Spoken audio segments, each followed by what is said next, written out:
Hello, everyone, and welcome to the very first Survivor Update podcast.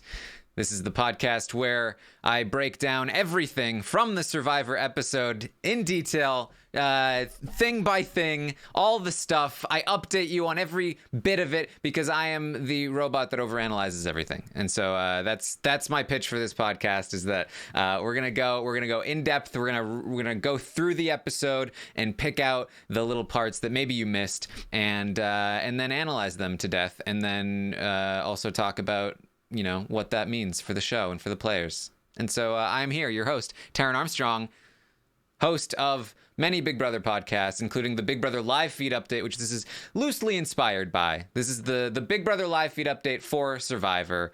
And so I am here with a great Big Brother live feed updater, Mary. How you doing, Mary?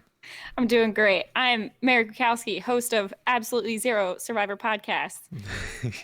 But I'm here and I'm ready to talk. I'm repping my double Robs here. Got the Boston Rob hat, and then I feel bad, so I put on a plaid shirt for Rob Cesternino. You're missing the Rob with two B's. Oh well, I'm also standing on a skateboard. You can't see it right now, but cool. We're there. You're also like hitting people, right?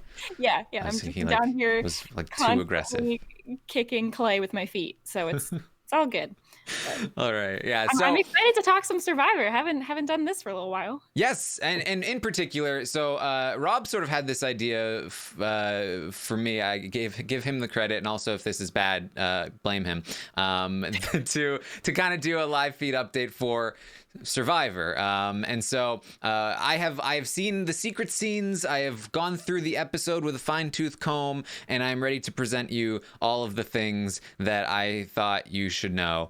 And so that's what I'm going to do. But also in particular about Winners at War, for me, is obviously monumental. It's monumental for, I think, a lot of the fans. But in particular for me, who is somebody that really cares about the strategy and really wants to dig into what works, what doesn't, which players are best, which are worst. I love those kinds of conversations. And one of the most exciting things for me with an all-winner season is that this is by far the most accurate method of determining who actually might be the best player of all time. I mean, what better information are we ever going to get than actually seeing these players go head to head? I know it's not perfect.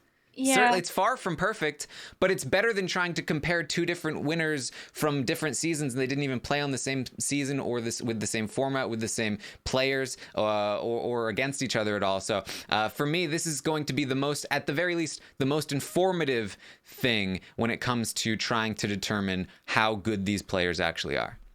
I semi-agree with you on that. I mean, I'm excited to talk strategy. I'm turning my Ravenclaw brain on for this, but I do think that there is some amount of, you're never going to get all the winners to play together in a vacuum where they don't know each other's games. So you kind of have that. I would say that there's like an asterisk on, if someone gets voted out first, they could still be the best. You can have Tina being voted out first in All Stars. I don't think was like a great representation of herself as a player against those same people necessarily, because the reason she was voted out was because she was a winner. So to some extent, I would say this may be the best we're going to get, but it's not perfect analyzing. That being said, I was really amazed with some of the gameplay we were able to get, considering that people knew what other people's games were going to be going in. Exactly. And I think that, factoring in pre-existing relationships and targets that are on somebody's back to begin with, all of that stuff is important, including like why somebody left. But I do think that there are some moments, even in these first two sort of episodes, even though it's technically maybe one episode, I'm not exactly sure.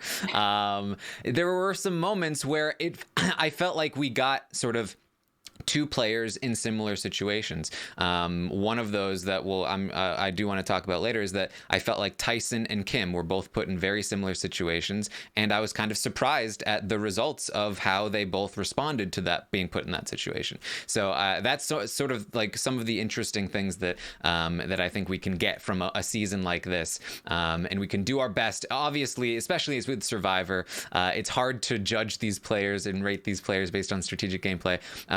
to begin with, but then also we don't have live feeds for this show, so we're just seeing an edit and we kind of just have to go off of that. So a lot of this is meaningless anyway, but it's meaningless things that I enjoy, and maybe you enjoy them if you're going to listen to this podcast. I don't know. And I was afraid from the start of this that we weren't going to be able to get this kind of gameplay given the twists and the edge of extinction and all of that, but it's already starting off to be such an interesting show. This is the most tense I have ever felt watching an episode of Survivor. I think there's a very different vibe to this season already, even when you compare it to something like Heroes versus Villains, just because of the pace of the game seems insanely faster, and there's so many factors outside of the game that, while those other seasons probably did factor in outside relationships and pre-game alliances, this one they were talking about it on screen, and so we could kind of see that thought even more so. And it was so nerve-wracking. I was like, man, is this how it feels to root for a sports team and to watch a game? Because I feel like I've had 4 coffees, and I feel like it has to be way worse. Yeah, this is terrible. And, I don't know. I don't drink coffee, except for this morning when I did, which was a really bad decision. So a little hyped up now, too. But yeah, I mean, I felt like I was about to go run a marathon or something, just sitting there trying to watch it and I've never felt nervous before watching an episode of TV. Yes, that's what I tweeted out. I was like, I feel nervous about, I've been looking forward to the premiere for so long. And then the day of, I was like, never mind. We can wait longer. I'm not ready. I'm too nervous about this. And so I was very nervous. And watching the entire episode, I was just nervous the whole time that I felt like I was as nervous as the winners themselves at being the first person out. I was like, I'm right with you, because I'm nervous that 90% of you will be the first one out. Yeah. And I was rooting for, I usually don't care at all in the immunity challenges, but in this one I was like, oh my God. And I was rooting for one tribe over the other. And then as soon as that one won, I was like, no, what have I done? Now those people are vulnerable. Why did I do that? Why did I make this happen? It doesn't help that I was in 4 different drafts and trying to keep track of where all my players were. So that's never good. I think this is the first season I actually have money on. So that's bad. Luckily, I've forgotten about all of the drafts that I did because they were so long ago. So I have no idea who I'm supposed to root for, and I'm just going to root for the people I like. Yeah. Well, and I like so many of them. There were really very few people, and we can get to it, but especially in that second tribal council, I didn't know who I wanted to go home. I didn't really want anyone to go home. Yeah. All right, so let's go through the episodes here. We're gonna recap them like it's a live feed update. I'm telling you what's going on here. So so sometimes we're gonna speed through, sometimes we're gonna stop and talk about some of the interesting things. But the intro, we come in, it's the premiere. There's lots of explosions. There's small explosions though. It's boom. Boom. Jeff lets us know that there was no Xbox the last time that Amber won the game or played the game. I don't know if there was one when she won the game. I'm not sure when Xbox came out. Couldn't tell you. But yeah. Some of the references were a little bit, oh, there were no iPods, there were no phones. Oh, okay. Yeah, well, Sure. He's talking about Apple products, which is super perfectly mainstream. But then he mentions Xbox, and I was just like, where does Jeff Probst play Xbox? What's happening here? Maybe I should probably figure that out. He can play against me in something. We're introduced to fire tokens, which is a new thing in the game. You can basically spend them on various food items and also game advantages. It kind of feels like the Survivor auction, but just all throughout the game a little bit. Yeah, which if there's any element of Survivor auction, I'm okay with that. I like the idea of people getting to the point in the game where they need to pool their tokens to maybe buy a tarp or something like that. That would be kind of cool. I did notice the tarp was one of the more expensive things on that list of stuff they could buy. I think that this is mostly going to play into the edge of extinction and advantages and possibly, getting off the edge of extinction, that kind of thing. Mm-hmm. So we'll see how much if it helps level the playing field, I'll be okay with it. If it's becomes extremely game breaky, we'll see. Yeah, so Too early far I to tell. feel mostly fine with it. There's a great Korean reality show called The Genius, which uses a currency in that game that can be used to great effect. So I think that the idea behind it is not bad, and from what I've seen so far, it didn't take up so much screen time. They would mention it, and like there'd be the obligatory these are important. In fact, Nick is going to say later, in my opinion, these will become very important. Really, in your opinion, Nick, right? Yeah. So yeah, I think mostly, which this is not a hot take, but mostly they just required the players to say the word bequeath a few too many times.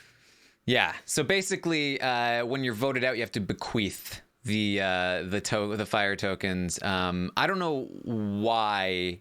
I mean, Jeff Probst was like, you have to give it to some or bequeath it to, he forgot to use bequeath, or maybe that's when he came up with it and then forced everybody else to use it from that point forward, because he's like, you know what, that's actually a great idea. Let's use bequeath. He said you have to give these away, and then someone in his ear was going, Jeff, we wrote the word bequeath. You need to use the word bequeath. I'm sorry. Bequeath, if you will. Bequeath is one of those words moist to me. It's not great. Just saying it out loud, it's just too close to a lot of other things, I think.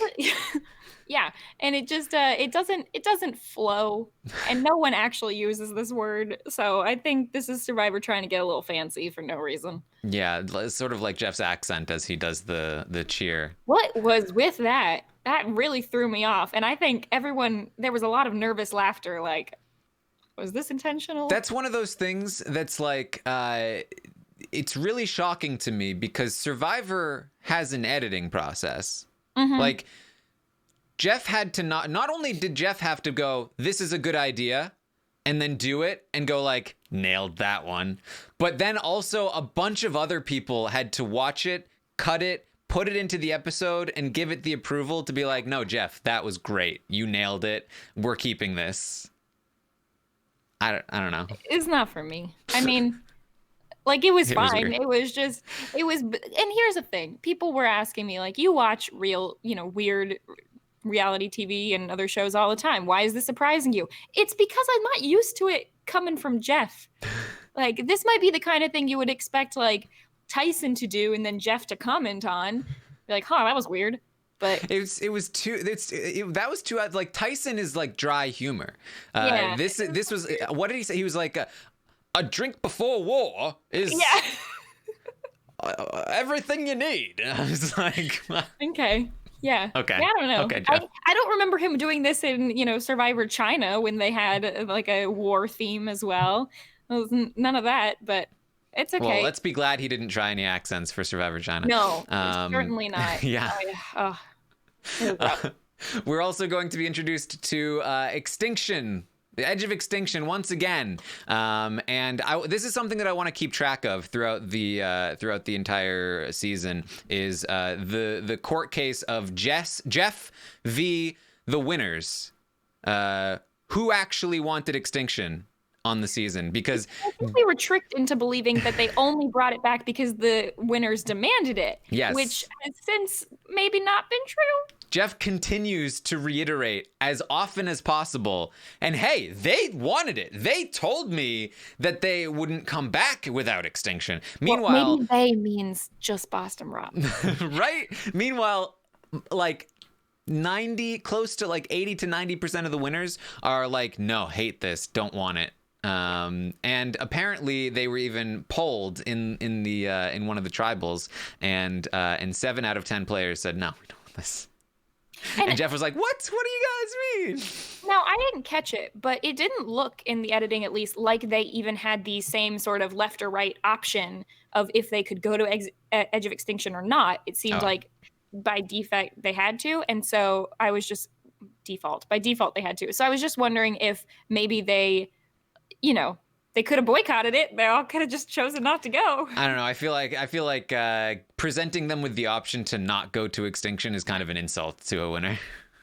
That's true. Yeah, I don't know. I mean, the whole Edge of Extinction thing, while I didn't love it in its original season, it's I both understand why it's here, but also am annoyed just because I feel like we didn't need this. We have an amazing cast. Like let's just play Survivor and see and not put an asterisk on anyone's game for coming back. Eh. I'm pretty with you too, and I have heard some argument that like, well, at least with Extinction for this season, we don't have to lose our winners, and I sort of agreed with that concept before I watched the first Edge of Extinction season, because in that season, Aubrey, I love Aubrey. And when Aubrey was voted out, I was like, oh, thank God I get more Aubrey. She stays on Extinction. That's the one good thing about Extinction. The problem for me, though, is that all of the content from Extinction is just really boring.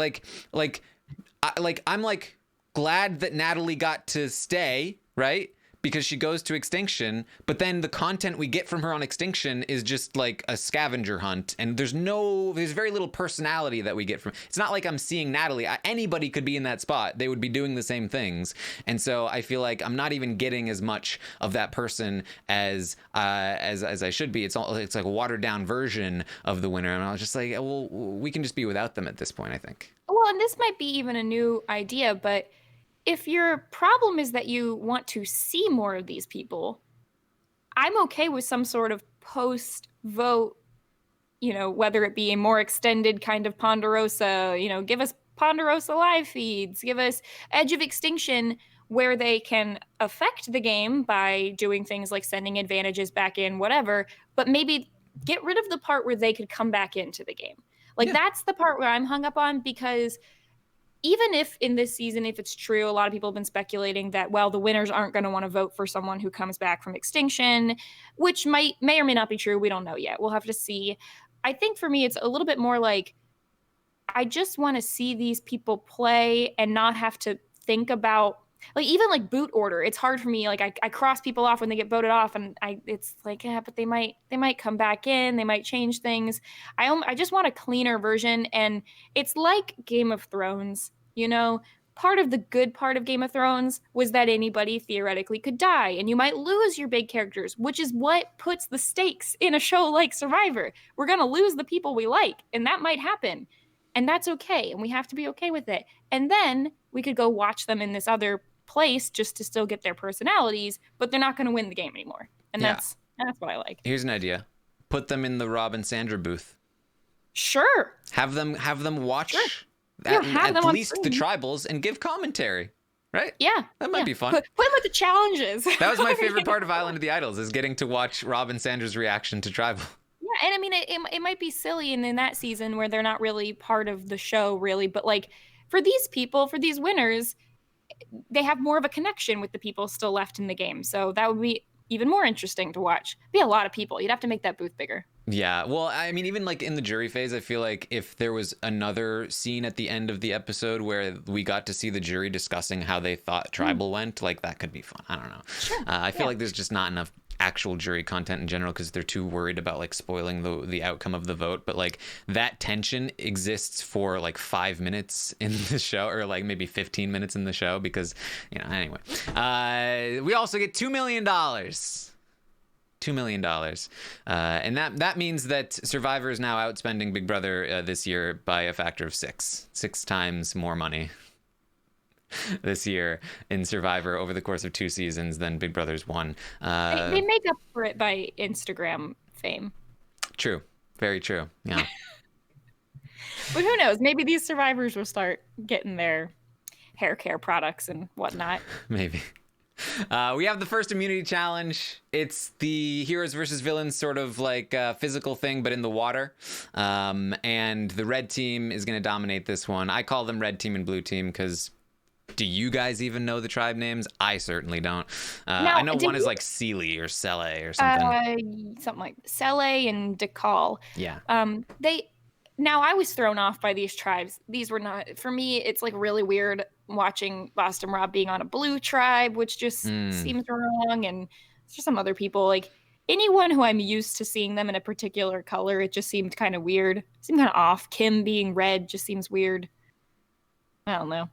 Strange. Doesn't fit for me. I don't like color change, you know, and I don't like that they are using the same heroes versus villains color scheme, but not sorting them into like hero. Like, just choose two. There's so many colors out there. You know, there's more than just red and blue and purple and orange. Could have done like yellow and green. That's blasphemy. Gosh, I know. I mean, I don't know. I don't know why we need the blue and red. Maybe, I mean, is there a bigger than 100% chance they will have a black merge buff probably at this point? I would imagine. Yeah. Oh. Yeah. Mostly I just need more color buffs to collect. Oh, I see. Yeah. It's all about me. Yeah, it's all about you. Anyway, the first immunity challenge, I did read Dalton Ross wrote an article about like what you didn't see because he was there. And apparently the sort of swell of the ocean, the tide, the movement of the, I'm not an oceanologist or however those people call themselves, but yeah, the movement of the water really pushed toward the red team's pole, which really helped them out. And you know, that's just kind of the luck of the draw that they tried to put it in the most neutral place, but then the wind picked up in a certain way, and that's just how it went. To which I would say, why not just have them go to like alternate poles? Because they already made them those colors. Far be it from me to be like, oh, well, the colors, we can't mess with the colors. Okay, well, that's fine. But anyway, the red team, there were actually 5 rounds. We didn't even see 2 of them because the red team just dominated the blue team. And the red tribe is going to win. And that means that Tyson is safe. And that's all I care about. Yeah. I'm definitely rooting for Tyson and Sophie and some other people on that team.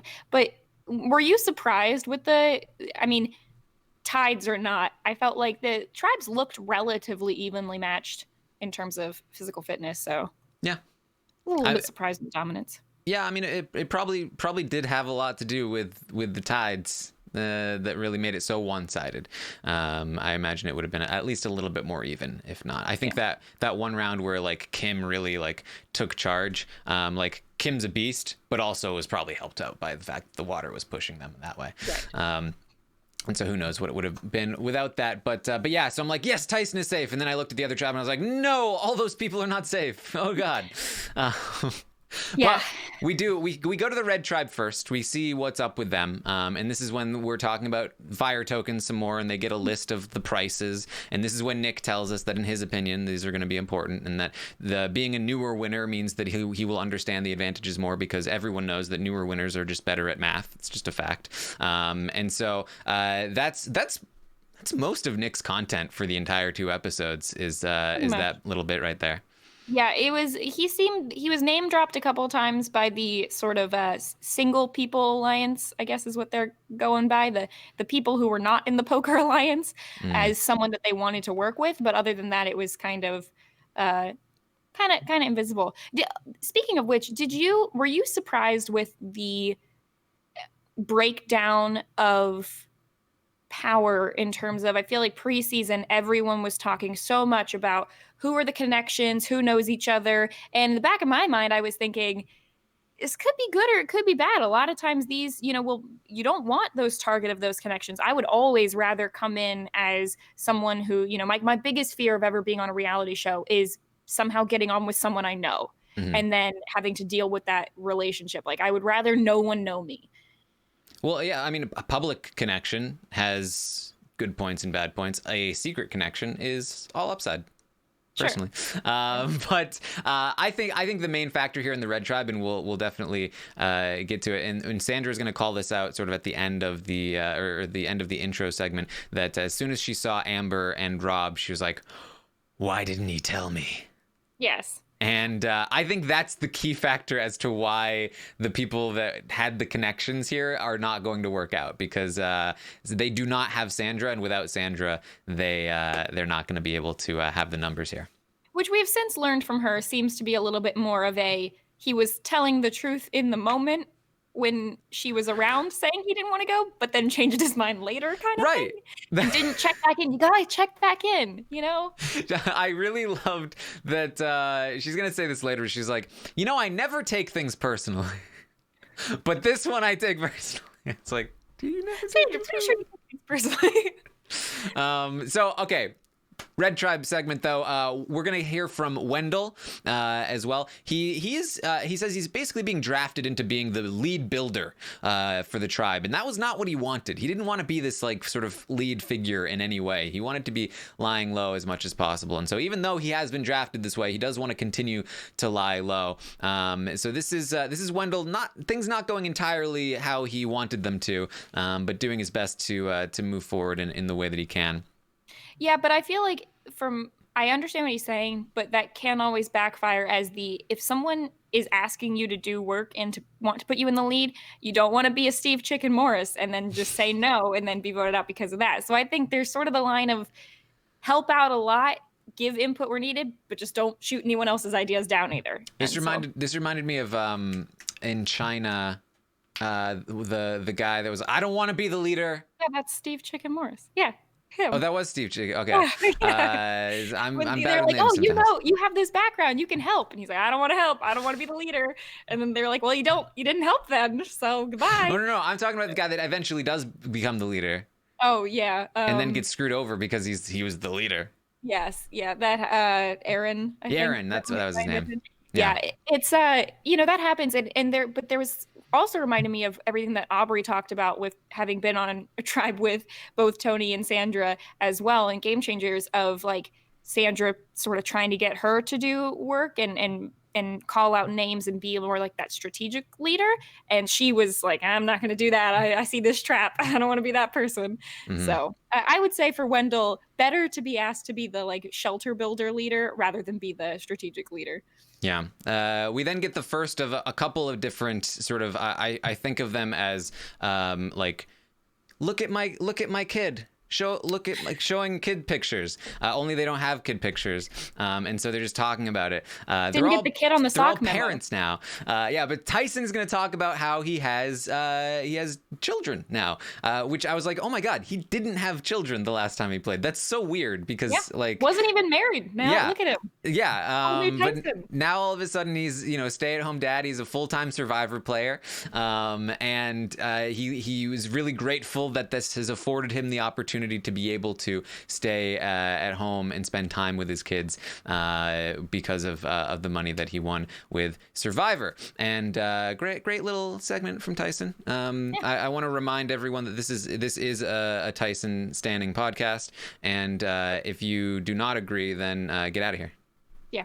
I mean, we got the same Tyson quips and attitude, but just a slightly more refined version here, which I like. All I'm gonna say is we've seen 3 different versions of Tyson so far.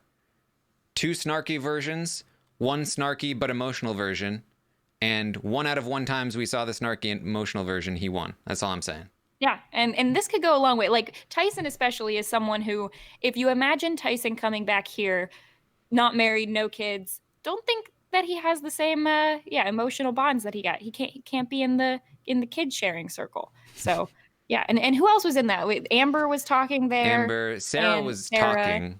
Yeah. I don't even. Does Sarah have kids? Yeah.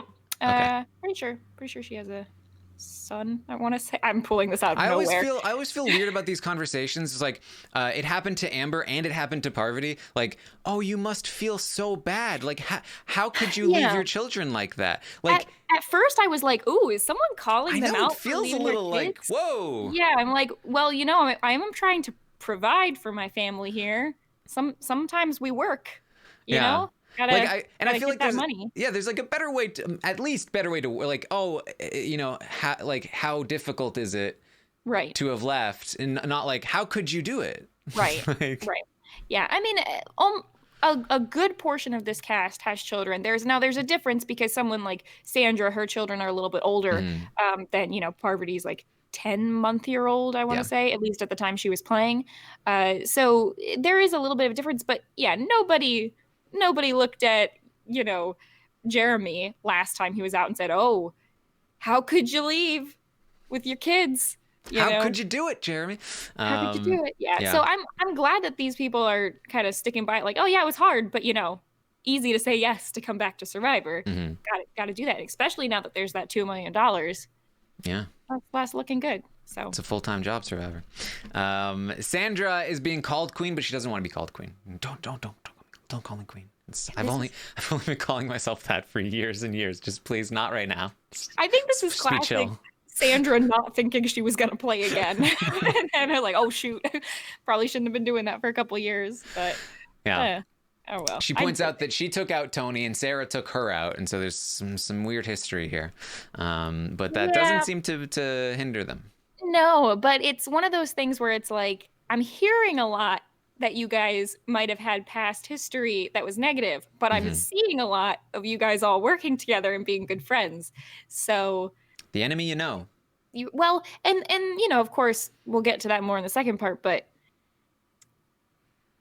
I feel like this should have been taken more into account, the fact that they all played together. Yeah, I mean, if you're choosing between the trio of Tyson, Kim, Amber, or Tony, Sarah, Sandra, I would probably strike the poker trio first, even if the poker thing's not real. Yeah. The other one is probably going to explode at some point, even if you don't touch it. Right. And then all of this is to say, like, there are no invalid reasons for targeting people in Survivor. Like, it's constantly said, oh, they all have kids, got to target them. Oh, they all like have the same religion. Oh, they all like pizza, got to target them. Pizza Alliance, got to get them out.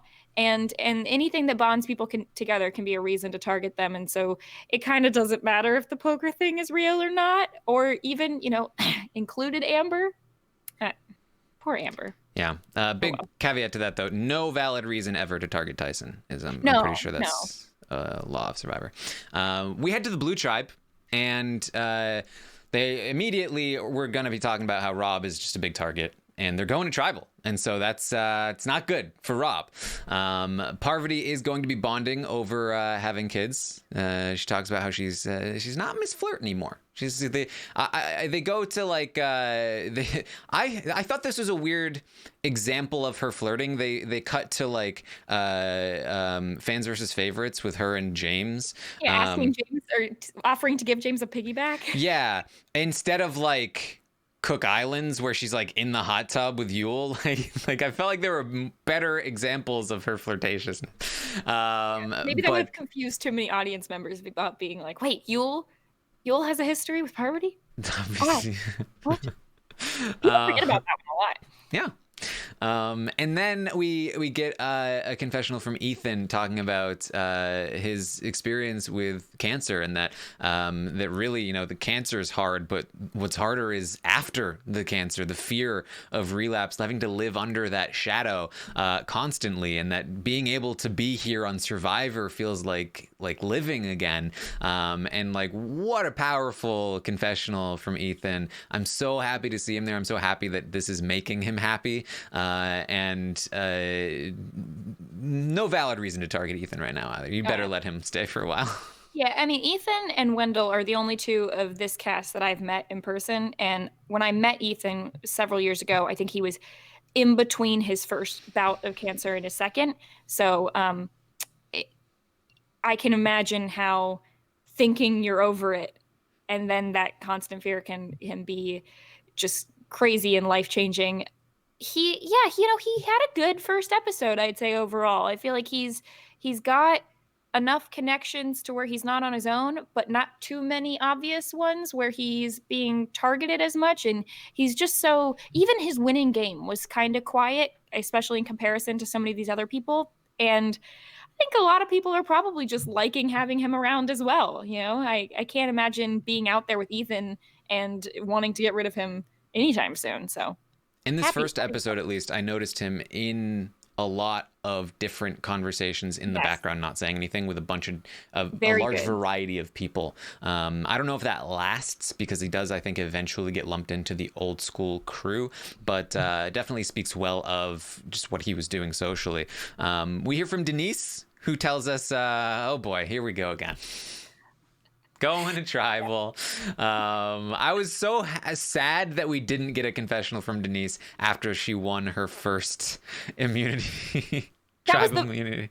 The very first text I got from my friend after watching the episode was them saying, I don't think we celebrated Denise not going to tribal enough. Like, that needed to be a bigger moment. There's some milestones here that I feel like are mentioned of, oh, people hitting 100 days, or, oh, this is the first challenge you've ever won in the whole time you've been out there.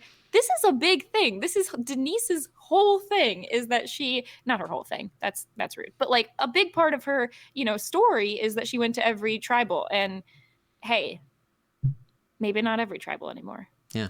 Let me say this. If I was an editor on Survivor, I would have pitched for this to happen in the second tribal when Probst says, all right, it's time to vote.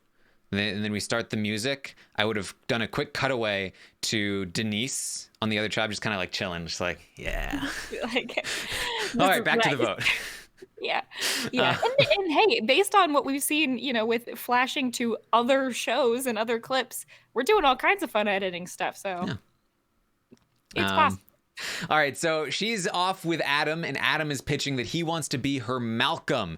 This is an effective strategy. I don't know if Adam isn't doing this intentionally, but we've definitely seen this being used effectively on Big Brother a lot. That when you have a reputation, using that, either yourself or somebody else using it, and sort of like saying, hey, this was a successful pair, let's replicate that, can be very effective. And so him pitching like, hey, I can be your Malcolm. She's like, I would love to have another Malcolm. He worked out for me. Let's go to the end, and then you tell me when you're planning on backstabbing me, and then I'll vote you out, and then I'll win the game. It'll be great. We'll both love it. Yes. As a viewer, though, this is one of my biggest pet peeves. Is the, like, I'll be the JT to your Steven. I'll be the, Malcolm to your Denise. I don't know. Maybe it's just because, but we don't have to replace that person. We're just being, why don't we just have a similar pair? I get it, though. And then this is, especially as the winner, Denise. She's like, sure. Yeah, good for me. I like this pairing. I don't think that they hit it at all. Mm-hmm. And that's not great.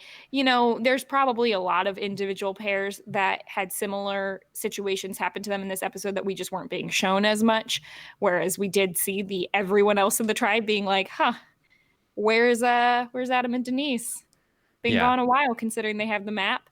And I feel like at that point, you got to just come back and be like, yeah, we talked.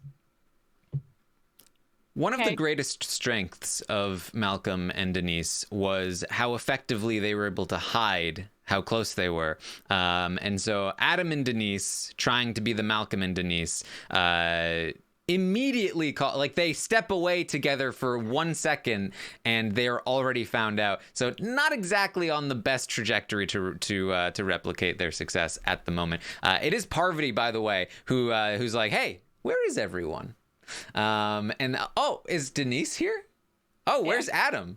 I love the tactic of ask a question you know the answer to just because you want to call it out. That's my favorite. Yes. So Adam and Denise immediately are targets. And then we hear from Jeremy in a confessional. He says, and I thought this was interesting. Jeremy says, that's a rookie move. You don't want to rock the boat. Sometimes when you rock the boat, you fall out. And I thought this was a really interesting confessional from Jeremy about Adam, especially considering that Jeremy is the one on the wrong end of the vote at the end of the day here, and Adam is the one that gets the better of him. And so I think Jeremy's a little off in this confessional. Yeah, I mean, it also just shows that older alliances are always going to trump newer ones, and in terms of target. It seems like at least from the way this game is going, you, like you said, that at least keep the people around who might be working together, whereas the people are working together, I don't know. I'm not sure. Well, no. Well, I mean, I like Jeremy saying sometimes when you rock the boat, you fall out. But I think maybe the editors are saying to Jeremy right here, sometimes when you don't rock the boat, you sink. Well, here's the thing.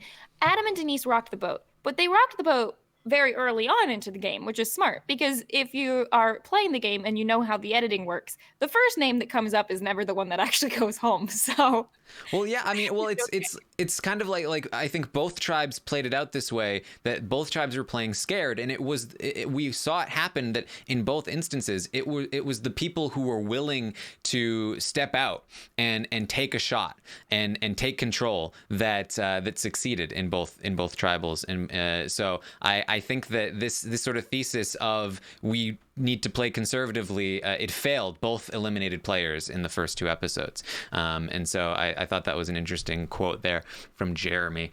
But we do head back to the Red Tribe.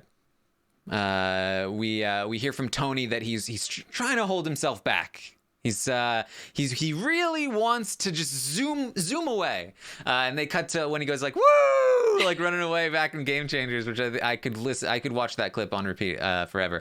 But he says he's on probation, but he's like the Energizer Bunny, but he's like locked up. He's like ready, and he says he's gonna lower their defenses, and then he's gonna sucker punch them. I love this from Tony. Yeah, better first episode from Tony than I expected, for sure.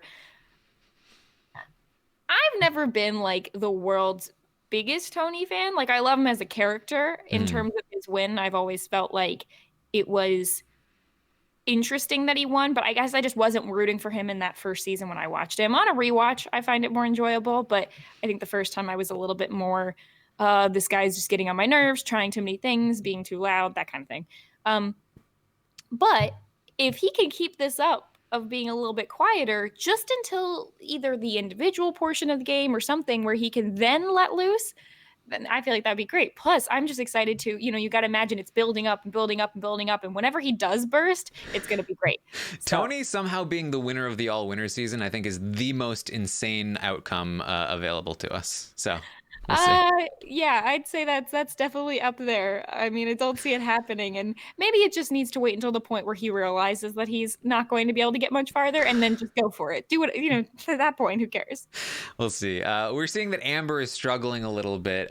She's not sure what to do at camp. She doesn't know if she should be searching for an idol yet. She's having trouble. She's just like us in terms of like, I don't know which tribe to root for, because if I'm safe, then my husband isn't, and she is his biggest fan. Which I don't know if that hurt your feelings, Mary. It did, and I got called out for it too. I was like, I don't need people calling. We can tie. It's fine. I can be his biggest fan without, knowing him. That's fine. My Twitter is not still set to open on Boston Rob's page. It's fine. It's fine. I don't know all their kids' names by heart. I think that it's interesting seeing Amber being the only person here who's having to both play Winners at War and Blood versus Water. So, well, I guess and Prob, but yeah, whatever. Amber, I know that she's been watching the show since she played. I don't know if she's been studying it, but she's definitely been watching it. And so I don't really... I don't buy that she's like completely lost and doesn't know how to play. I think it's more of, I know all the things I should be doing, but I don't know if I should do them out here, because it is, and is it going to be weird because they wouldn't expect me, who hasn't played in a long time, to know those things. And so you've got that constant, it's like Boston Rob has said, like perceiving how other people are perceiving you, perceiving them kind of thing. And so with Amber, I think she was trying to just be the person they expected, whereas maybe it would have been good for her to just jump out there and try to run it, because maybe people wouldn't have expected that. Yeah, and she tells us in confessional, if you sit back and relax, that's when something goes wrong. Yeah. And so I think we're a little bit going to see that, certainly in this tribal, and then also in the next one with her. Then we get to the real meat here from the Red Tribe, and that is Yule asking Sophie out on a date. And Sophie's... Me? Really?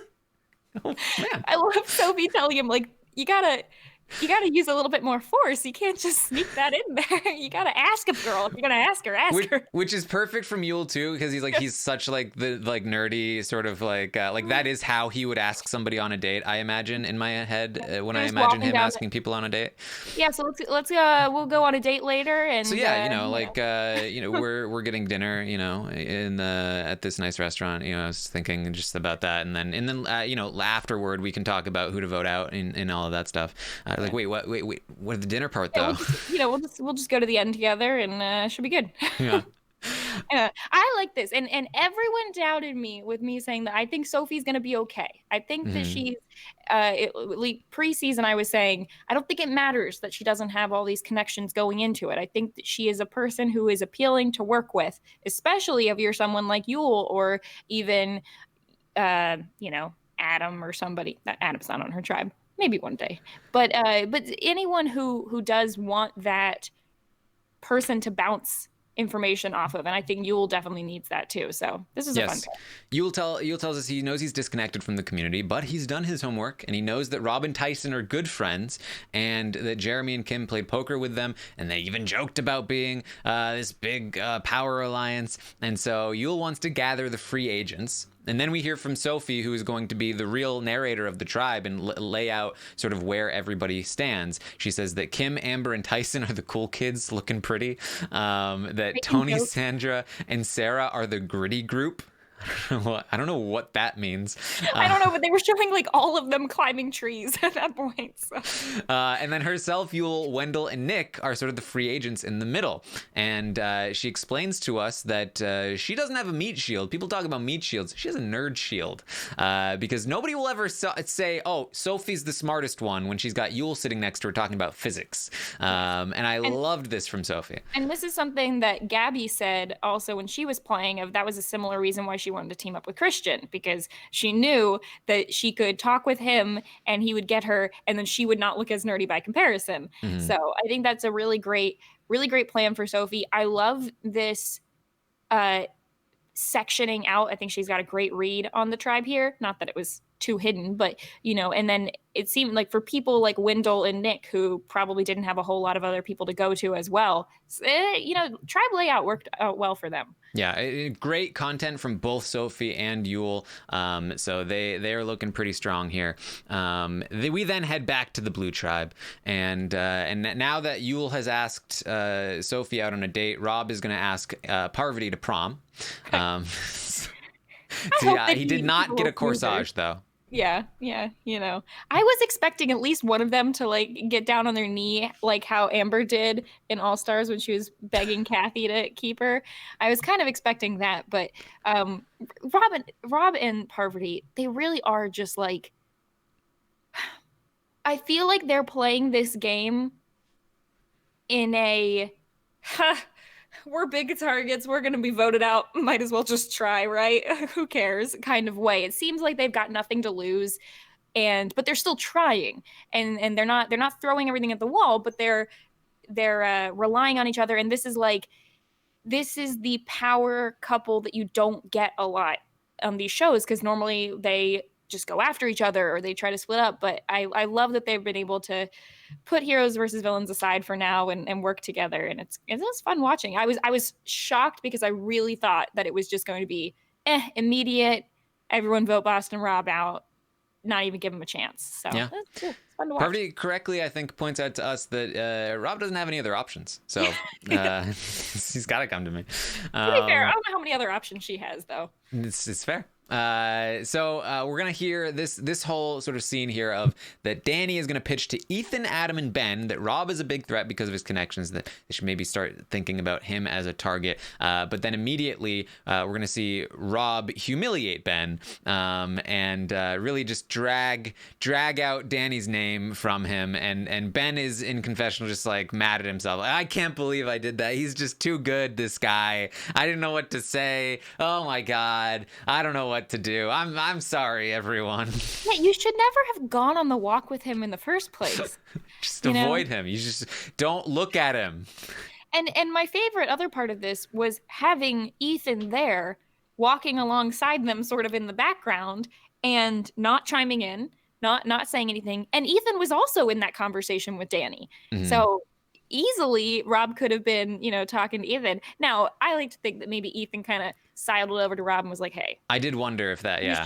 You should question Ben. I think Ethan was playing a little double agent already there, which was fun because, Ethan and Boston Rob go way back as well. So I think that I don't think that Ben necessarily had while it was a little embarrassing and you felt bad for him, I wasn't expecting Ben to be the giddy super fan who's just letting everything up. I don't know what I was expecting him to be like, but not that. But it also being that person and like Rob said, telling the truth to him put him on Rob's good side in a way, because he wasn't trying to hide it. He wasn't trying to lie. And Rob was like, yeah, the fact that he came out and told me shows me that I can at least trust him at this point. Otherwise, I probably would have targeted Ben immediately. So yeah. I mean, I think that with such a poor showing, I think that it was put in as good a light as it could have been in terms of him making fun of himself over it. But so Rob is going to do his Rob thing and then go confront Danny about this. And so I heard you were saying my name, and she's like, I mean, I said everyone's name. I mean, you've got targets, you've got connections. What am I gonna do? And he's like, all right, I respect the honesty. Had she lied to me in the moment, I would know without a shadow of a doubt I couldn't trust her. And so Rob tells us it's looking like an old school alliance is coming together. Himself, Ethan, Parvati, and Danny, and they're gonna show these new kids the ropes. Yeah, I mean, if this talking with Danny got her on his side, I mean, for the first vote, we'll see where it goes from here. I'm just like, I'm waiting for the ball to drop any day now. Thought it was going to be this episode. Maybe it'll be the next one. This is never going to last. But it did get them together, and I feel like if I was out there and I was a winner, I would just feel all the time like I need to be aligned with anyone who will take me.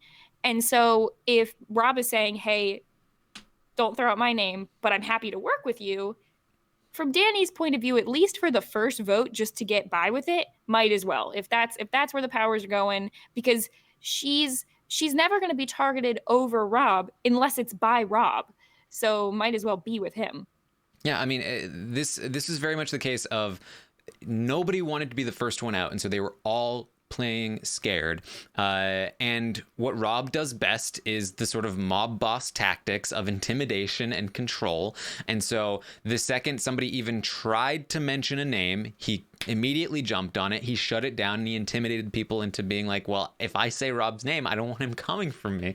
And so people were scared to say Rob's name, and he was able to take control of the tribe in that way. And so that's how all of a sudden it's starting to look like maybe Adam or Denise might be really in trouble because of that one walk they took. And so we hear from Adam that he's very scared. Danny is scared. Everybody's scared. Nobody wants to be the first out.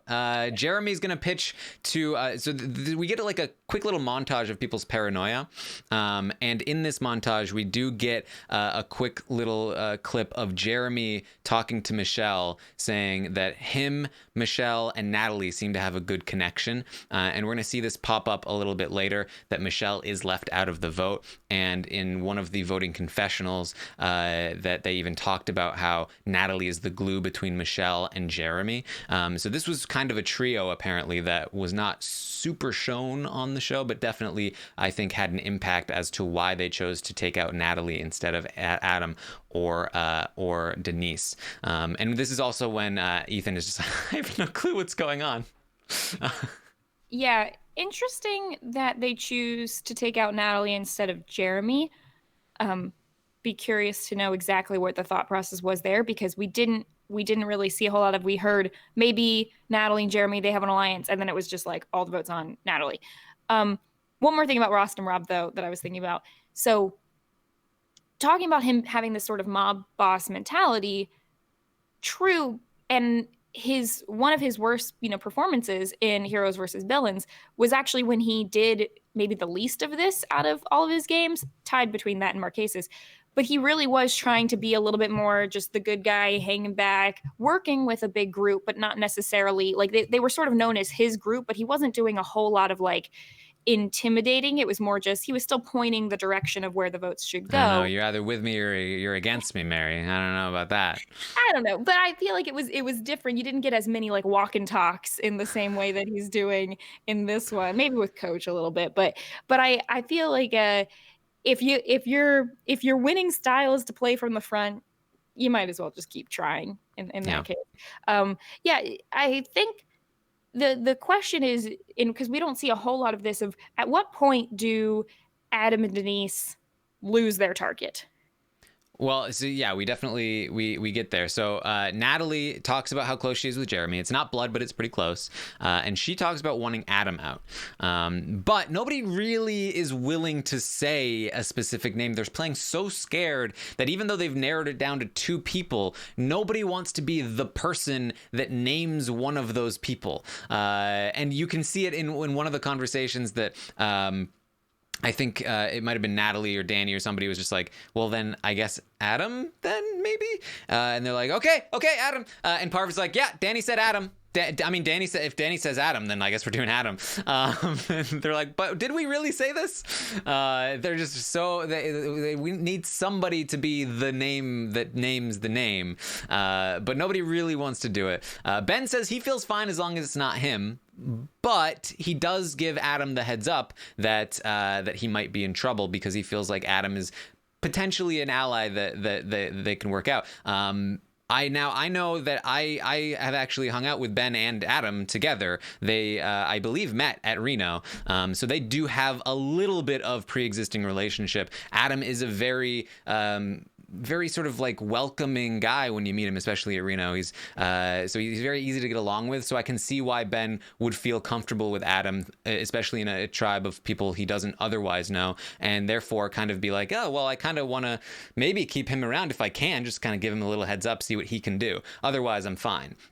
And so that's how Adam gets the heads up, and I did like this as well, that when he's telling Adam, it's probably it's you because you walked away. I'm just like, what? I walked away for like a second. Like, he's like, oh no. He's like, he's trying to argue the case with Ben. Ben's like, look, I didn't come up with this. Yeah. And at that point is when Adam needs to be like, okay, you know what? Better to be the person who throws out another name than to be the person going home, which is always good.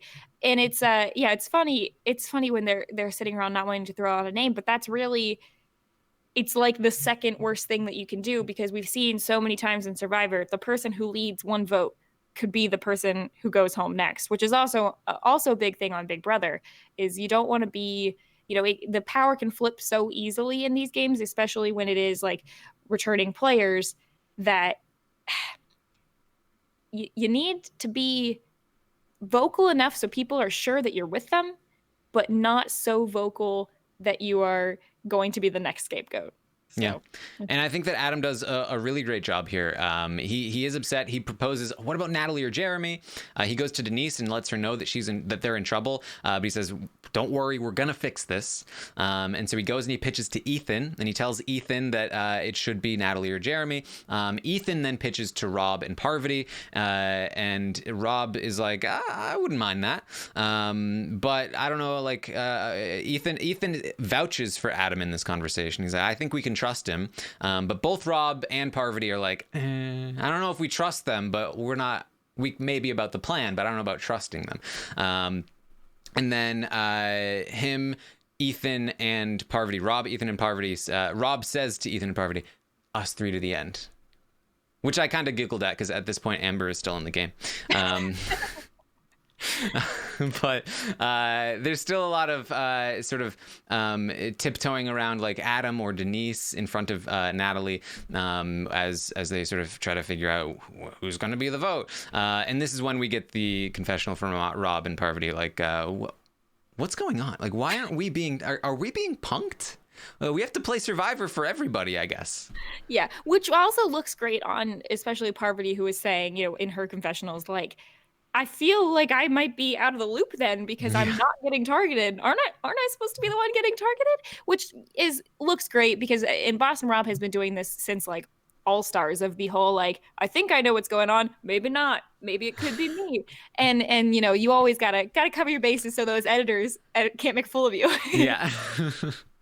It's very much like it's the Dr. Will as well in Big Brother. Yeah. Like what are they doing? They're such idiots for not targeting me. So it was very Will and Boogie watching Parvati and Boston Rob talk, and I've never been like a crazy Parvati fan either, but seeing her in this light, like the two of them really do look like the masters of the masters playing here. Yeah. So we get to tribal. Jeff feels left out because nobody's talking to him. He asks Jeremy, like, so who left? Who left the group? Jeremy's like, I don't remember. Jeff's like, hey, let me play. You're supposed to tell me things. Not fair. I just want to hang out. Do you want me to do another accent? Should I get some more champagne? Okay, well, hold on. $3 million. $3 million, but you have to tell me things. Yeah, that would be fun. I feel like they could just sit there and be like, we're not saying anything until you give us some food, maybe a tarp.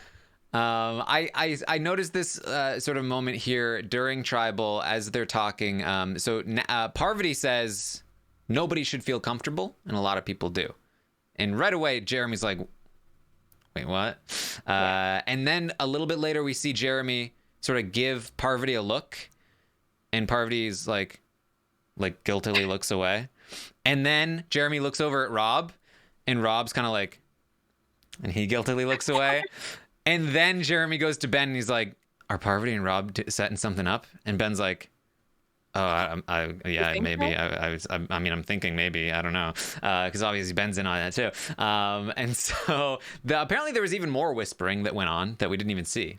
Which is surprising. Not that there was more whispering. Surprising we didn't see it, because pretty much immediately after that, they go to the vote. And I'm like, oh, well, it's still going to be Natalie or Jeremy at this point, because we weren't given any kind of, like, they didn't have time to do that. If the vote had flipped away from them, we would have had to have seen some whispering. Otherwise, that would have been completely out of nowhere. Yeah, I would imagine, and at least I would hope this is part of the reasoning, that they're shying away from showing the whispering if it doesn't change anything. Because if they show the whispering too much, when it never seems to change the outcome, then the whispering is not exciting anymore. It's just like, okay, well, can we just get through the whispering now? Because they're just going to do the same plan anyway.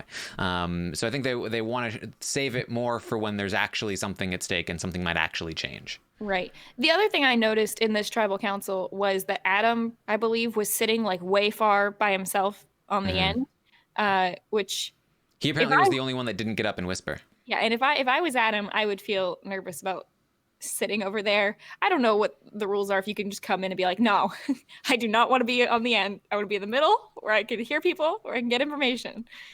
All right, so they go to vote, and I got this from Dalton Ross's article as well. It's a great one. If you hadn't read it, then you should go read it. But he got the voting confessionals from each person, and so I did like delete some of the like really boring ones, but Adam votes for Natalie, and he says, if this doesn't go my way tonight, I'll be crying at the edge of extinction tonight, and nobody wants to see that.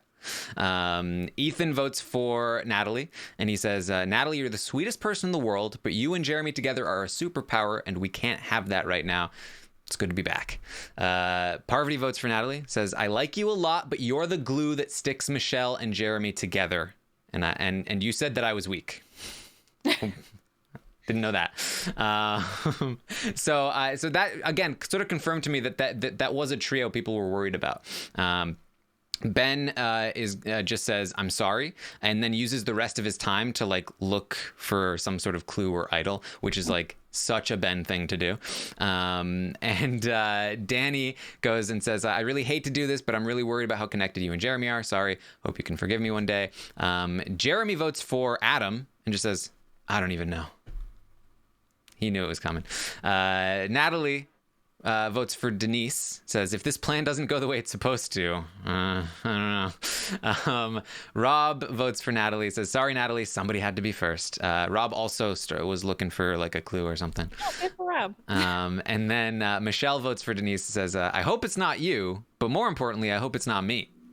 So that was where they were. I would love to be able to know all of these all the time, because it's so telling about where people actually stood and about like the actual reasoning of why I think the people who were voted out. And knowing this kind of thing after the fact like this just is great, because it provides information. I can understand why they don't want to put it in the show, but if we could get these, after the episode's release, that would be great every time.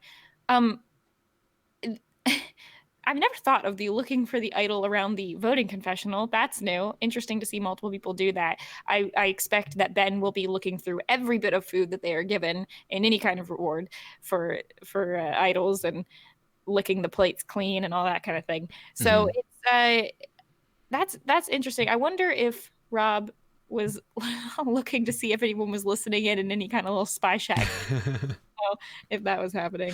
Also, apparently, Natalie said a couple of times, I hope everyone just sticks to the plan, which I thought was really funny considering where that came from. Yes. Yeah. Never say stick it to the plan.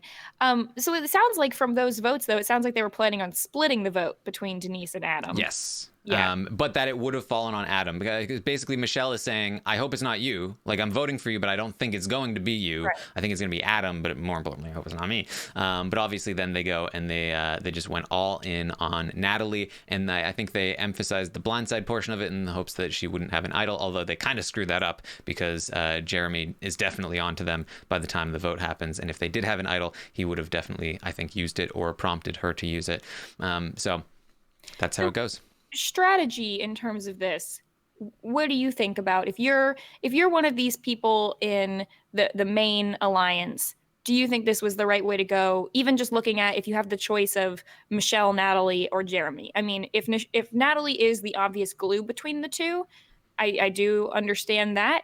I think I would be looking also at like retribution, and we know that Natalie can hold a grudge and then come back in full force. So I think that might be another reason to have targeted her over them.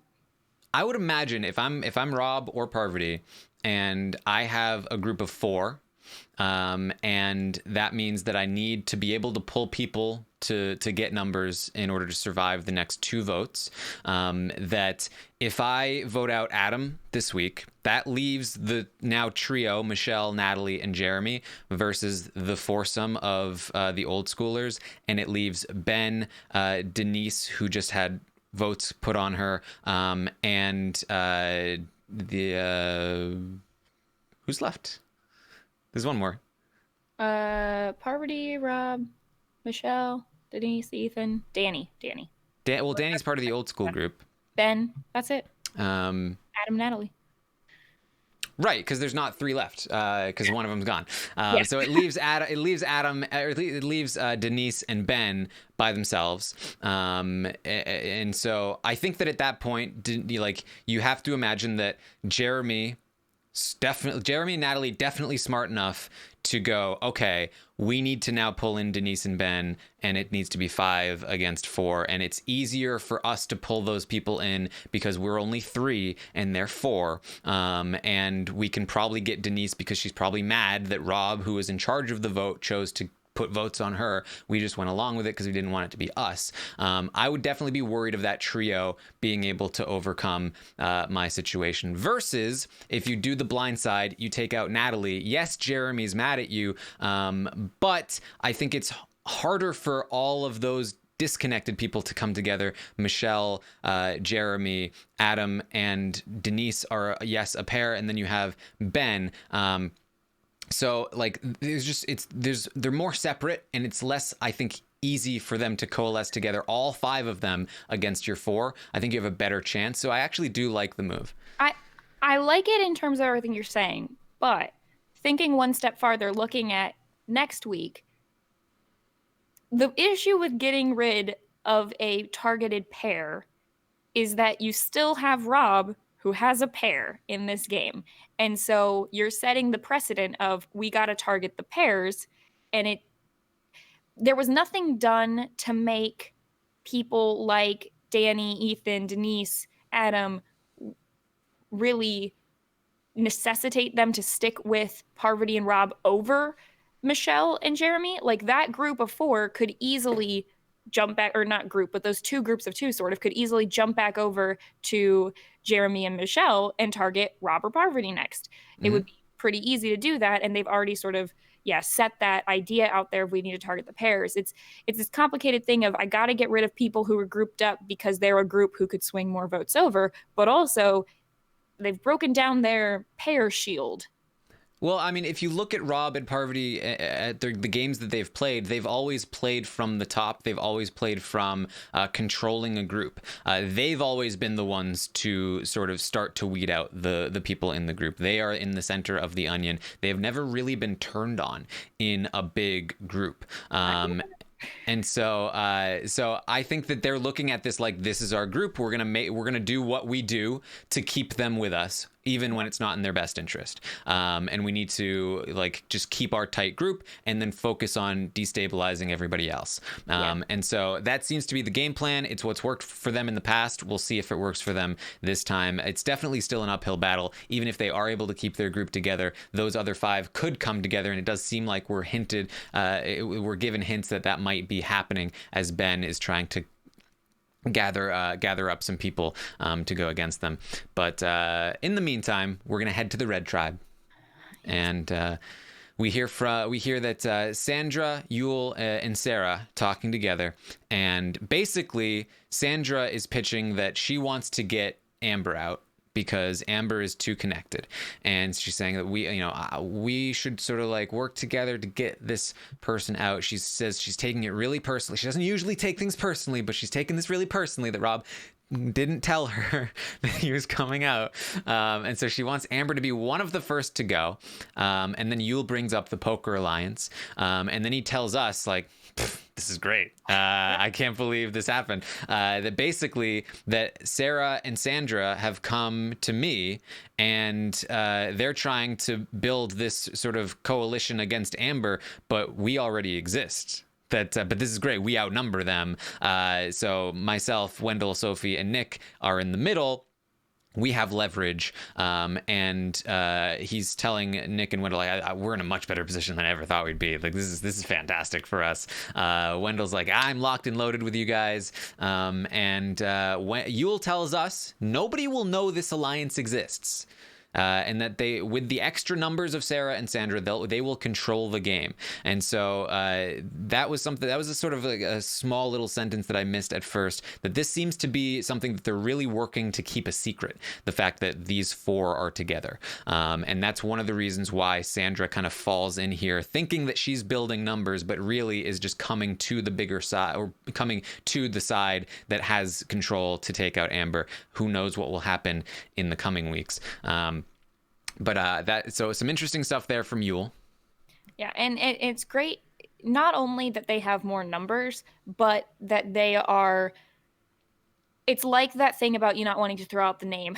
They're not having to throw out any names. They're allowed to just be the number to Sandra, let her think that she's pulling this together, let her think that she's running things, and then they can do whatever they want. The other thing is, if they choose to, if they're given the ability based on, votes or tribe wins to continue this kind of thing into a merge, that I think is this group of 4 at the very least seems much more solid and undetectable than any of the other groups we've seen, because there's not anything obvious tying them together.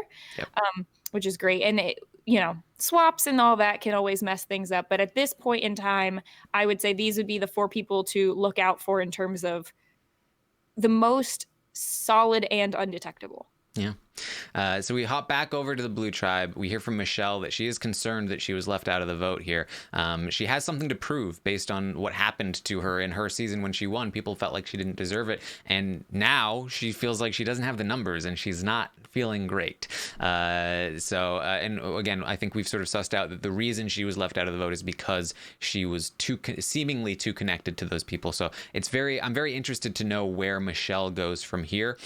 Does she decide she wants to get in with the supposed numbers of the previous vote, or will she kind of go in with Ben potentially, and the group that he's trying to build? So Ben talks about being intimidated by these old school people. He says that Rob and Parv are pulling the wool over people's eyes. And he says himself, Michelle, Jeremy, and Adam need to pull together to take out an old schooler. And so I imagine that Denise would be coming along with them, considering she seemingly is with Adam, and that would be a 5-person group. But we don't really hear anything else from them about this. I have no idea if Ben has a solid lock on these people, or if he's just kind of throwing out names and they're not actually going to come together. But this is definitely how Rob and Parvati could end up on the wrong side of a vote if this group comes together. Yeah, and you never know. This is potentially something that could have even been before the vote, and that we're just getting it now to show us something from the blue You tribe. never know. You never know. I do think that that's my biggest fear in this situation, but I also think that Rob and Parvati, like I said, they're playing from a position of we expect this to happen at some point, so we're just kind of doing everything we can in the meantime. I think given I would expect that Rob and Parvati would ditch each other and throw the other under the bus if need be to Yeah. save their own self. Oh, But that's a temporary action. We'll see. And who knows? Tribe wins. Maybe they'll be able to hang out for a little longer. We'll see. Yeah, and big caveat, of course, to all of this is that, like I said, we don't have live feeds. We're just basing everything off of the edit, and the edit could be wrong. Like we can only go off of what we see. So like when I say I'm impressed by Adam getting the target off of his back, for all I know, it was Denise. Like he tells Denise, and then Denise does some work that we just weren't shown. And for whatever reason, Adam is given the credit. But because all we saw was Adam getting all of the credit, I'm going to give Adam all of the credit because that's what we saw, and we can't speculate about anything else at this moment. So that's just the way things are in Survivor analysis. So we see that Jeremy has been bequeathed. He got the bequeathment. Now he has 2 fire tokens, just like he used to have 2 idols. I guess one is cooler than the other, though. Yeah, he's got his fire tokens, and I think there was absolutely zero surprise there that Natalie left it to him. I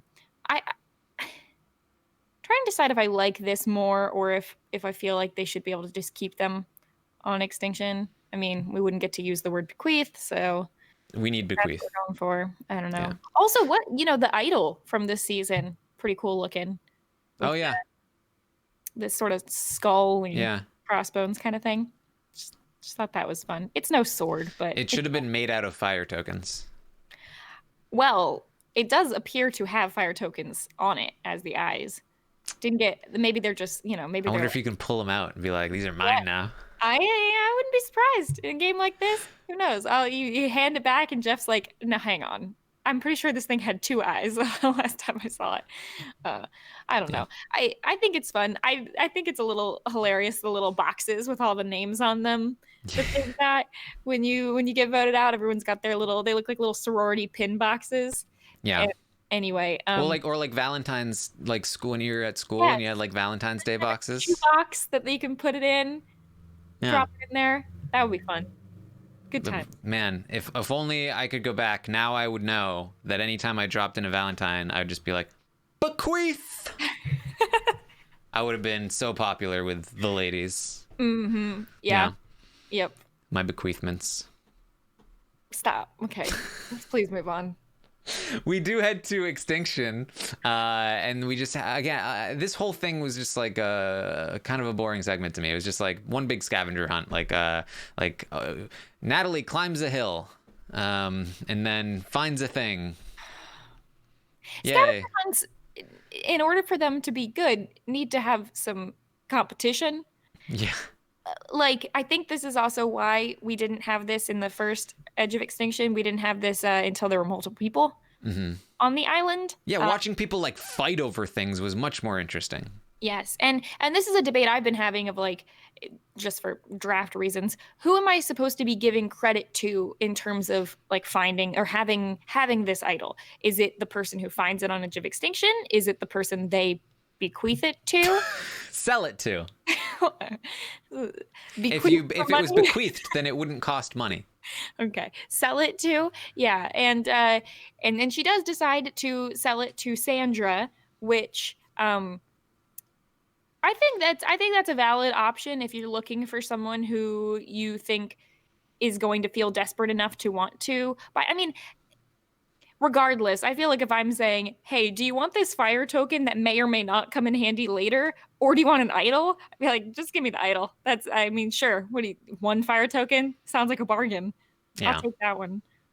I think Natalie said that she wanted to give it to Jeremy, but she couldn't, so she just kind of gave it to Sandra because it's Sandra.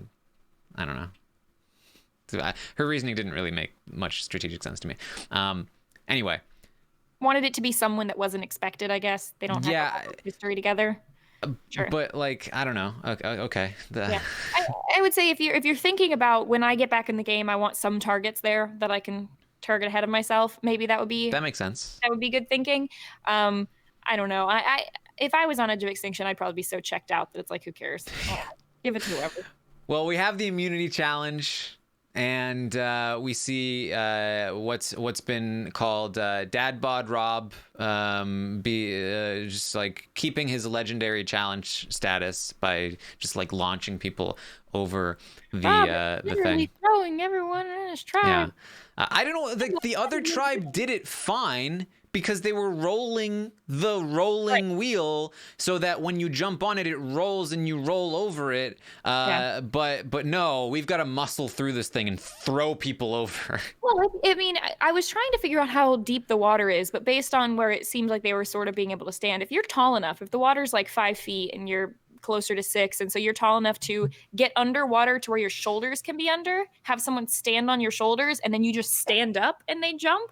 I feel like that's probably a faster way of doing it than trying to sling someone over the thing and then roll it. And I don't know. I mean, plus they were playing catch up at that point. It's like when you start running across the barrels instead of trying to stack them. You just kind of got to do whatever you can at that point. Yeah. But I don't know why he had to do it by himself. I assumed that there was a rule where they could only launch one person over at a time or something. He was the only one capable of launching. Okay. Yeah. Who else is on his tribe? I feel like Jeremy could have done that, right? Jeremy needed to conserve his strength because he needed it for the utter domination he had on the ring toss at the end. Yeah. Jeremy's been practicing his carnival games. Clearly. And so they managed to catch up, and I'm like, yes! And then I go, oh no! Tyson's vulnerable now. I don't like this. And so Red Tribe, it's scramble time. Yes. Scramble time. Tony is going to kick it off. If anyone wants to volunteer, please go ahead. And surprisingly, nobody takes up the offer. Nick, so we're going to get a quick montage. Nick wants Amber. Amber, Tyson, and Kim talk about wanting Nick or Sandra. So Tyson is going to propose Nick or Sandra to Wendell, but Wendell says no. That'll start a war. So Tyson says, all right, Nick or Tony then? And then Wendell goes to Sandra. He says to Sandra that the smarter move is Amber because of her ties, but Tyson is a huge threat. And then we're going to see Amber talk about really wanting Sandra out because she's the kind of player that will run around and rat you out and say that you said somebody's name. Then we cut to Sandra going to Nick and ratting Tyson out and saying his name to Nick. First, she goes to Nick and says, they want you out. And this is when we find out that she has Natalie's idol. And so she says, the reason I feel comfortable going around and doing this is because I can afford to, because I've got this idol. Yeah. And so she also goes and she tells Tony that Tyson said Tyson said your name. And now Tony's like, what? Tyson said my name. Okay, here we go. Next game on time. I'm going straight to 10. And so Tony's going to go and he's going to tell Sandra and Sarah and Yule, we're all voting Tyson. We're going to pretend it's somebody else, and then we're going to vote Tyson. And that way we can keep Amber and Rob together as big targets, and Tyson goes home. Yeah, this was sad. And I do want to reiterate here, we're allowed to be biased on this podcast and have favorites, just like everyone else. As long as it's Tyson. As long as it's Tyson. Yeah. No, I mean, I'm so thrilled watching everyone play this game, and I'm literally happy to see all of them. So I think even though I was having a hard time, I'm not the biggest Tony fan, but I was having a hard time thinking about who I wanted to. Well, no, I wanted Tyson to win this outcome, but I didn't necessarily feel the need to see Tony go either. I didn't know. I really did not know who I wanted to go home at this point. It was rough. It was really a case of like, oh no, not that person. Yeah. Oh no, not that person though. Oh, but not that person. And especially when it gets down to the point where you're like, it's either gonna be Tyson or Amber or Kim, because we don't see them pulling anyone else in to get anyone else out. And at that point, it was I was having a really hard time. I think at that point and this is really when we see like the first Kim talking about how this is going. Well, first, Tyson is going to sort of catch a little bit of wind. He's going to ask Yul and Nick, like, what's up? What's up here? And Yul's like, well, I mean, people are talking about this poker alliance. And Tyson's like, oh my God.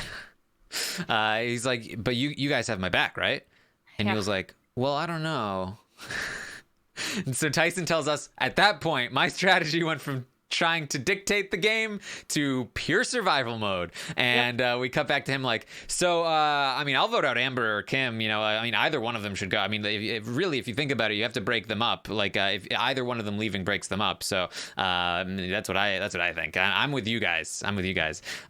This seems to work. Yul and Nick do seem to accept him here. We're later going to see Yul vouching for Tyson a little bit in other conversations. Tyson tells us he's forfeiting this battle in order to win the war. Which is okay, but I don't know. I think the strategically smarter move here would have been to get rid of Tyson for a lot of reasons. I think at that point that you're seeing that he has that survivalist mode where he's going to be willing to jump ship. He could do that on you. He could do that on anyone. And I would say, make him feel comfortable. Tell him to vote out Amber or Kim, and then you gotta at that point gotta get rid of Tyson. He's acting nervous enough where you know he doesn't have an idol probably, and so I would just go for him. I think that keeps that Amber and Rob target in the game. Kim doesn't seem to have any traction, and I do think that probably Tyson was holding them together a little bit more than the two girls would have been on their own. Like, I think Kim and Amber, they'd be happy to separate from each other if they were given a better option, you know, and they're just less threatening if they're already on the bottom. I mean, what's the likelihood that Kim's going to be able to next episode like pull together a crew? Probably pretty small. She might be able to join one, but Tyson is just more able in that way. So I would say, I think they should have voted out Tyson. I mean, I completely agree. I think that was exactly Tony's logic, and I think it was good logic. Right. Yeah, I think that was smarter. And I do wonder at some point of if they had just stuck together and targeted Sandra. I mean, she probably would have played her idol, but if they had been able to just stick with that, would they have been able to pull anyone else in and get that across? But I think from everything we had seen, Yul and Sophie and Wendell and Nick and those middle people, I think they had already decided they were sticking with Sandra and Sarah and Tony. Well, here's my theory as to why this worked. I think that Tyson had been developing a relationship with Yul and Nick and these people because when he's talking with them, he seems to have a good rapport, enough so that they do let him in on some things. And then he's like, but you guys have my back, right? Like, I'm with you guys. It seems like there is a rapport already built in there. And they seem to believe him when he says he's with them. And so I think that Yul and whoever else is discussing this decision decides that there's a group of 4 in the middle of 2 groups of 6. Similar to Robin and Parvati, a group of 4 is not enough to carry a vote for 2 tribals until after 2 tribals, right, basically. Then right. You can tie. You're not in the majority. And so he needs to continue to play these sides off of each other. And so with that being the case, if he has a good rapport with Tyson and he believes that Tyson will be with them, then I think that Yul plans on flipping back over and targeting the Sandra, Tony, and Sarah group. If not next tribal, then very soon. I would honestly imagine it would be next tribal that they have it, because that's the easiest way to do it. You don't want to trust Tony and Sarah and Sandra to be with, those are all very duplicitous players, to be with you, a group of 4, even though you're trying to hide it that you're a group of 4, in order to take out the really threatening 2 remaining players left on the other side. Like, that's a 7 versus 2 advantage. That's when the big group starts to look at itself. And so if they're able to drag in Tyson and maybe even Kim, then, but even just Tyson, adding on to that 4 gives them a 5, and that means that they're solid from that point forward. So that's where I think Yul is probably, that would be my theory as to what Yul is thinking, and if not just Yul, maybe also Yul and Nick and Wendell and Sophie, whoever else is part of that decision-making process. That's my theory, at least. So we saw that, and I'd be curious to see in the next couple episodes if that's just a Yule thing, and if that's something that he's doing, or maybe, this is a thing we also see on Big Brother sometimes, is if Sophie maybe has her own person, maybe she's starting to connect with, Kim or somebody, like if we could have the alliance with each of them pulling in another person and being able to have those connections, I think that would be great. On the other hand, if it's just Yul, super impressed with Yul for being that, ahead of the game in terms of thinking down the line like that. But I think we're going to get a lot of flips. I do not see, no matter which group comes to power any given episode, I don't see any power lasting more than an episode or two before someone realizes what's going on and then jumps and flips. No one's going to be blind to what's happening in this game. Yeah, and like what I talked about before, like the reason I'm saying Yul is because that's what we saw. I saw Yul talking to Tyson. I saw Yul talking to Tony and convincing Tony. And I saw Yul doing most of the work and decision making in the episode. I assume that this was a group decision, but from what we saw, it was all Yul. So Yul is going to get the credit. So then we see Kim, once the target is off Tyson, now Kim is like, oh crap. This does not feel right. Kim is able to sort of suss this out. She's not stupid. She recognizes that this is not going well for her. She's not used to being in this spot, and she's not handling it particularly well. She's like, hey guys, announcing myself, falling to the ground. This sucks. Please don't vote me out. Please, guys, this poker thing, I swear it's not real. Can I talk with you guys? Oh, am I interrupting? Never good look. And this is the difference between someone like Kim and someone like Tyson. And Tyson said this before. He has experienced being on the bottom. He has experienced being blindsided. And when you've come and only won and won easily and from the top, you haven't experienced that before. And so this is, at least Kim's able to recognize it, but it's she doesn't know how to react to it. And I would say it's lucky that she doesn't have her husband out there. And I would say, like, to be fair to Tyson, I think he's either been in power or blindsided. Like, he's never been on the bottom, really. He's never, like, basically, he's always been the person that when you are in power, you take him out and then he's gone and he doesn't experience like who he lost the game for everybody in Heroes Villains. And so it's interesting now to see Tyson playing a game where he manages to survive that blindside, and now he's on the bottom. And how can he play this way? And so a lot of it is age and just trying, and is that I don't want to give up. I don't want to. I think especially in Tocantins, he was content with being the funny guy and sort of knew that he had some power and was not watching his back. And in Heroes versus Villains, he was trying to actively play from the front in a way that amplified his target and then didn't see, twists coming. And so in this one, I think that he was prepared to be blindsided almost. Like, I think he was prepared to be targeted. And because of that, when you're looking out for it, you could probably see it a little easier. And he did not give up and roll over, which was great. So yeah, and I definitely saw for Kim the weight of her legacy. That this was not how I expected things to go. Coming back, like, she desperately did not want to be the first one out. She's known as one of the best, if not the best players of all time. And so for her to be the first one out would have been so devastating for her. I think that weight that she is carrying has a lot to do with the response that she had there. So we get to Tribal. And Tony says that he's stealing a page out of Sandra's book. Anybody but him. In regards to, like, is he playing very hard? I took this to mean in the moment and on the rewatch that this is him explaining that he backed down about the Tyson thing. Because the one conversation I accidentally left out here, Yul talks to Tony and says Tyson is with us. Tony says, I don't believe it. Yul said it's locked. We're good. Tyson is with us. Tony's like, well, we'll see. And so I think this to me is signaling that Tony was pushing for Tyson. Yul is arguing against it, and Tony backs down because he doesn't want to be playing too hard, and so he's willing to concede this and not stick his neck out too much. And he's stealing a page out of Sandra's book. Anybody but him. Kim gets really excitable about this poker player alliance not being a thing. Even more stuff there from Kim, and also a lot of talk about the $2 million. Jeff, this is $2 million. Like, much more so. Like, it's certainly $2 million is a lot more than $1 million. It's double. That's it's a fair amount more. But I wonder if, like, the fact that these are all winners, you might think, like, they already won $1 million. What do they need $2 more million for? But I wonder if, like, because they won, the money is that much more real to them and therefore more desirable to them. Like, when my thought of, like, oh, if I ever played Survivor, like, I want to win.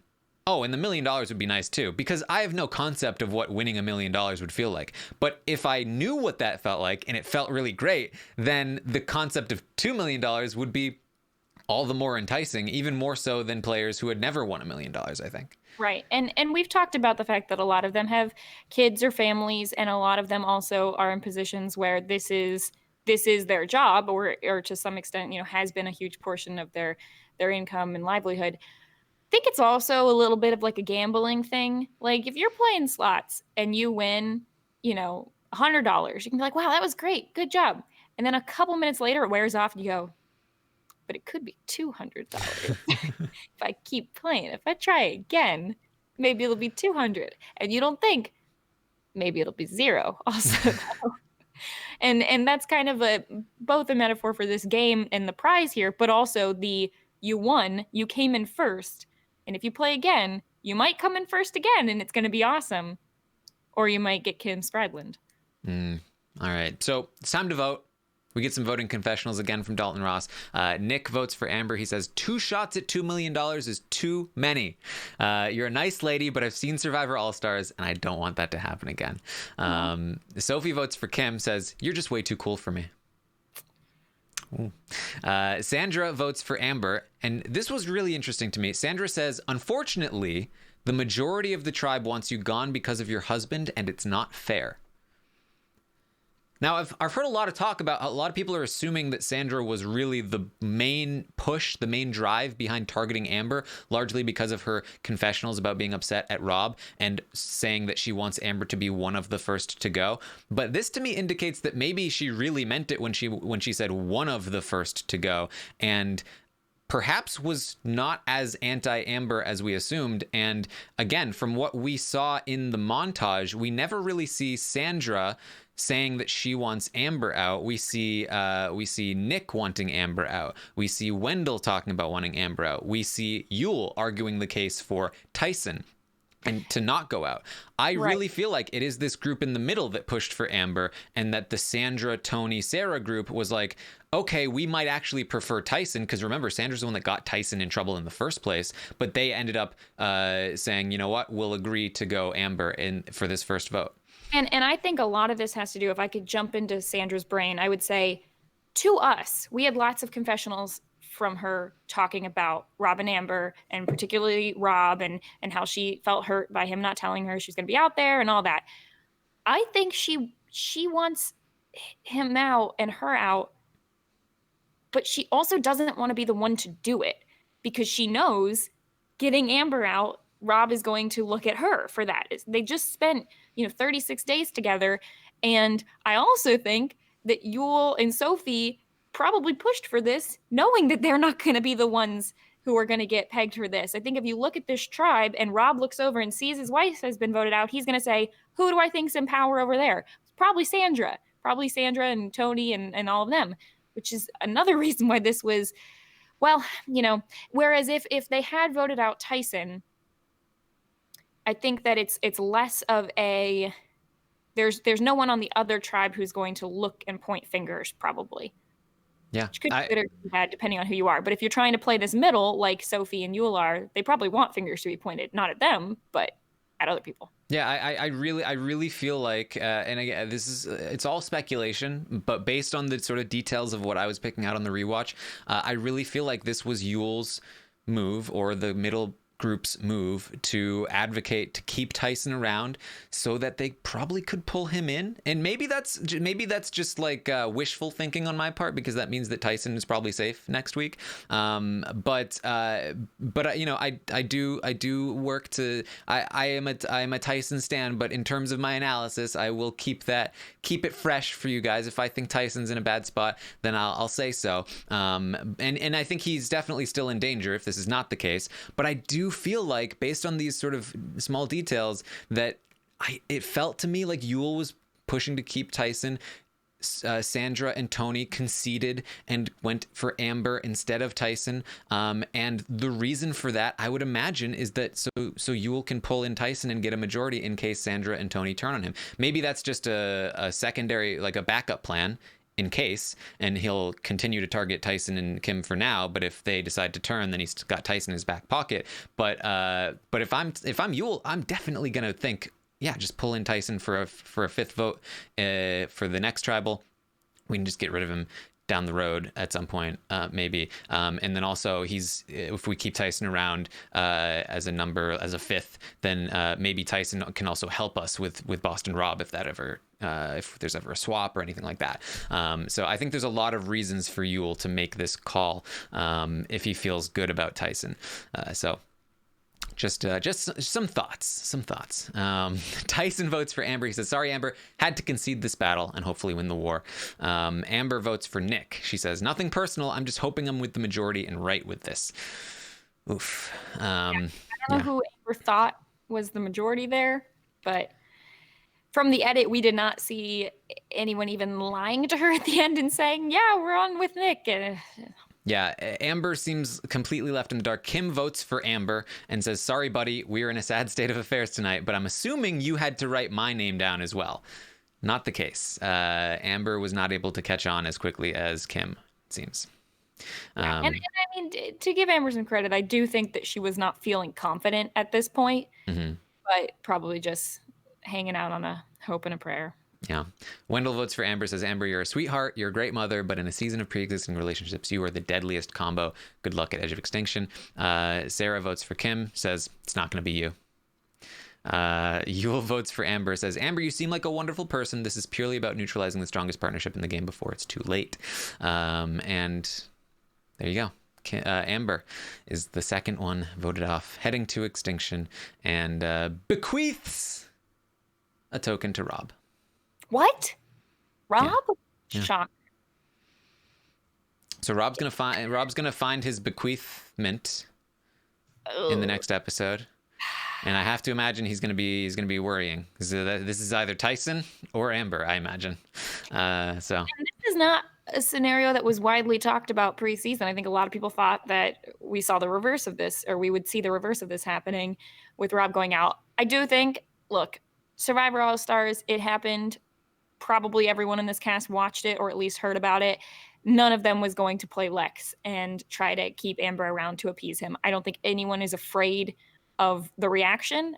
I think that they know they know he's going to be upset, but the benefit of getting rid of her this early in the game is also they're not about to merge next episode. They don't have to deal with it for a little while. He could be gone before they, have to face those repercussions.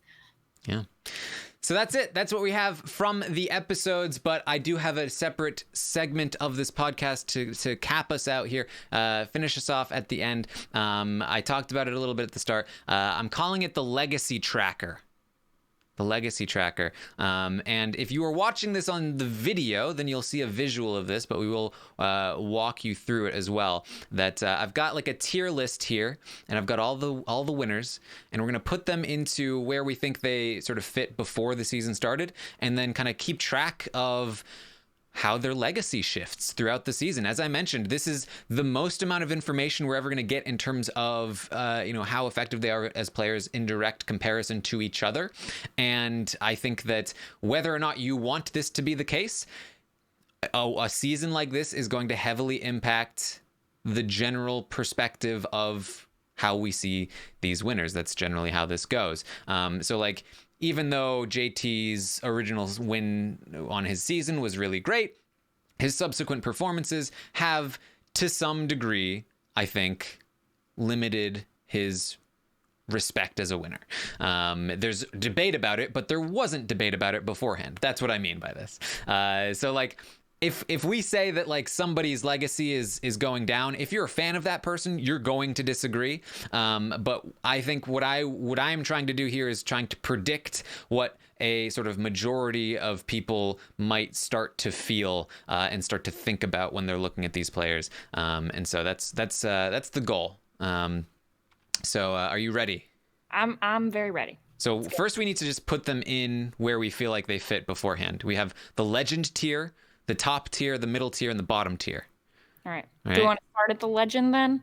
Yeah, we'll start at the legends. I feel like we start with we start with Parvati, Yes. Sandra, Maybe a couple people who have big heads of themselves. Rob, Yep. and where's Kim? Yeah, Kim could go up there. I feel like those are the four in the legend tier. Yeah, I would say the only other one that you could debate would be potentially Tony. But I think those are good solid picks. Yeah, I mean, I just feel like these, like the Rob, Sandra, and Parvati all have had really great performances on at least 2 seasons. And then Kim had such a flawless performance on 1 season, whereas Tony had a great performance on 1 season and a not so great performance in another season. I feel like he's not quite up there yet for the top or the legend tier, but I would put Tony in the top tier. So I guess the question here when you're sorting these are you looking at reputation of like target level, or are you looking at more of gameplay? Gameplay, like when people are thinking about who are the best of all time, how are their wins generally regarded? Like, for instance, I'm a big fan of Ben, where a lot of people are not. I like him. I think he's a cool guy, and I think that he gets a lot of flack that is not deserved because it's not his fault that the fire-making twist happened when it did. That said, I think that he is generally regarded as a bottom tier winner, so I think we would put him there. But beyond could be beyond just their winning season, in terms of yes, okay, how we cool. look at them as a player overall. Great, gotcha. Okay, yeah. So some other people in that like top tier, that's where it gets a little tricky. I could see putting Tyson in that tier. I could also make an argument for him being in the middle tier. Yeah, I was torn top to middle for Tyson. Yeah, he had a great performances too. Yeah, he had a great win, but it was his 3rd try, and the first 2 were not super great. I would probably myself put and even his win, I think, is controversial in some areas. I think in terms of characters, he's great, but if we're trying to isolate strategy, I think he's generally more considered a middle tier at the moment. He might be like one of the most improved from his first season to his winning season. But this is. I feel like we're already going to get a whole lot of people in those bottom 2 tiers. I mean, we'll see. I think it's hard to put other people on the same level as Ben. Because of how flunky his win was, but we'll see how this goes. I think Yule is a top tier. He does have the detractors from the God Idol, but I think still a lot of people consider him to be like a top tier winner. Yeah, strategically, I would say the question there is the fact that he easily could have not won that season. But conversely, the fact that he did win up against some good competitors maybe brings him up a little bit. Yeah, and like this is it's just as much about perspective of their strategic prowess as it is about the actual strategic prowess.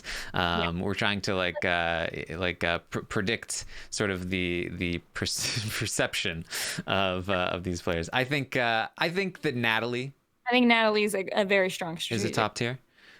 I think a lot of people consider Denise to be a top tier. Yeah. So Denise, I wonder how much though could be circumstance for her. How much does her story result in her win? I think that's a large part of why she's considered. Like, I don't know. I love Denise. I don't know if I would consider her a top tier player, but I do think that because she went to every tribal, I think that because people loved the season and people love her, I think they generally regard her as a top tier winner. So subjective. Right? I mean, do you disagree? Like, do you feel like there are more people that put her a middle tier? I could see her in middle tier, but I also know that I'm going to have some arguments for some people who I would want to bump up too. Try to take your own opinion out of it and think about what you think other people think. I'm trying to think here. Also of like, what did she do strategically in her season to get her the win? Because so Denise was faced with a lot of circumstances of, having to go to tribal, in which case she did probably have to fight for her win a lot more than other people did. She was also put on a season that had some returning players who were much bigger targets than her from the front, especially when she got that, being the last person, on her tribe to then branch off, or her and Malcolm. I don't, but on the other hand, I can't really think of a whole lot of flaws in things that you point to of saying, oh, she shouldn't have done this. So I could, I could take the argument for top tier. And like how often do you hear people arguing against Denise, being like, oh, she's more of a middle of the road? I feel like these one-time players, it's interesting. Yeah. I think Wendell as well, top tier. I agree with that. I would also potentially put Jeremy up there. I think that winning second chance was really big. Right. I think that his being voted out the first time, it almost feels like he was voted out because he was a returning player. Like, that's how I picture it, of he had like an unfair target on him, kind of, or an unsuspected one. So I do think that one's good. Now, the other person that I would say, I could say that Sarah could be top tier. Yeah, there's some tough ones here. Yeah, so Sarah and Sophie are the other two people that I'm looking at here. Sophie, I think, she went in, she had a plan, she saw how the tribe was laid out and said, I know what I need to do to get far and to win, and she pulled out the stops when she needed to. I can't think of a whole lot of mistakes she made in her game. She played a game from a middle position. She did not try to lead anything, and so she didn't have to. She didn't. I wouldn't say that like there's nothing I could say like, oh, she should have done this instead. She got the win. She did what she needed to. I'm with you on that, but I do think there is a still, I think, unfortunately, not insignificant amount of people that think Coach should have won, or that like that the jury vote didn't go the way that it should have, and that she's maybe not quite as deserving. I disagree with those people, but I do think those people exist, and I think her reputation is a little more middling because of it. Yeah, I do think, well, okay, yes. We'll get to this episode in a second. So, well, yeah, right. So we'll put Sophie, I think, middle tier for now. Yeah, and then Sarah, the question is, how much does her first season weigh her down? It is tough. I feel like Sarah is a hard one to parse through, because I feel like there's so much dislike of her season and of her that it's hard to like sort of sift and find, how do people actually think of her as a strategic player. I think a lot of people respect the hell out of the game she played in Game Changers, but I don't know if many people consider her to be a top tier winner. Sarah's maybe one of the hardest ones for me here. I think that given the players she was up against in her season and her complete domination of relationships, I would probably put her as a top tier winner. All right. So yeah. She's going top tier for now. I also think that she's one of the biggest people in terms of differences between their games. Something I think can be really fun if people are interested is that I can put out a survey after this podcast is released, and we can have you rank your own choices here, and we can see how close we came to the general consensus, at least of this audience, which will probably be a little bit different than the general audience. But I guess what we'd ask you to do is have you try to predict what you think the majority of the fan base thinks. Yeah. Well, and it's hard because, again, we're not going off of character or likability necessarily, or how much people, a lot of people, if you ask the general Survivor public, could they even have named everyone on this season before the season? Maybe not. There's a lot of wins here that sort of get brushed under the rug. But if you're just really analyzing their winning games, how I don't know, how in control or how much did they do to result in their win? So, all right. Adam, I think a lot of people respect him a lot. A lot of people love Adam and they love his season.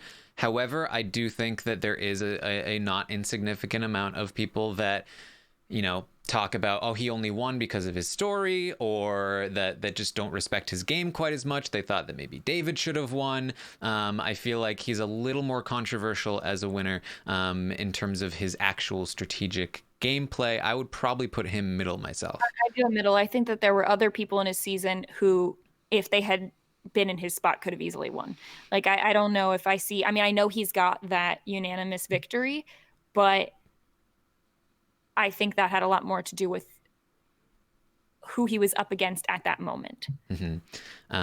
Michelle, I think has a lot of respect in the like hardcore fan base, but I do think the casuals really drag her down.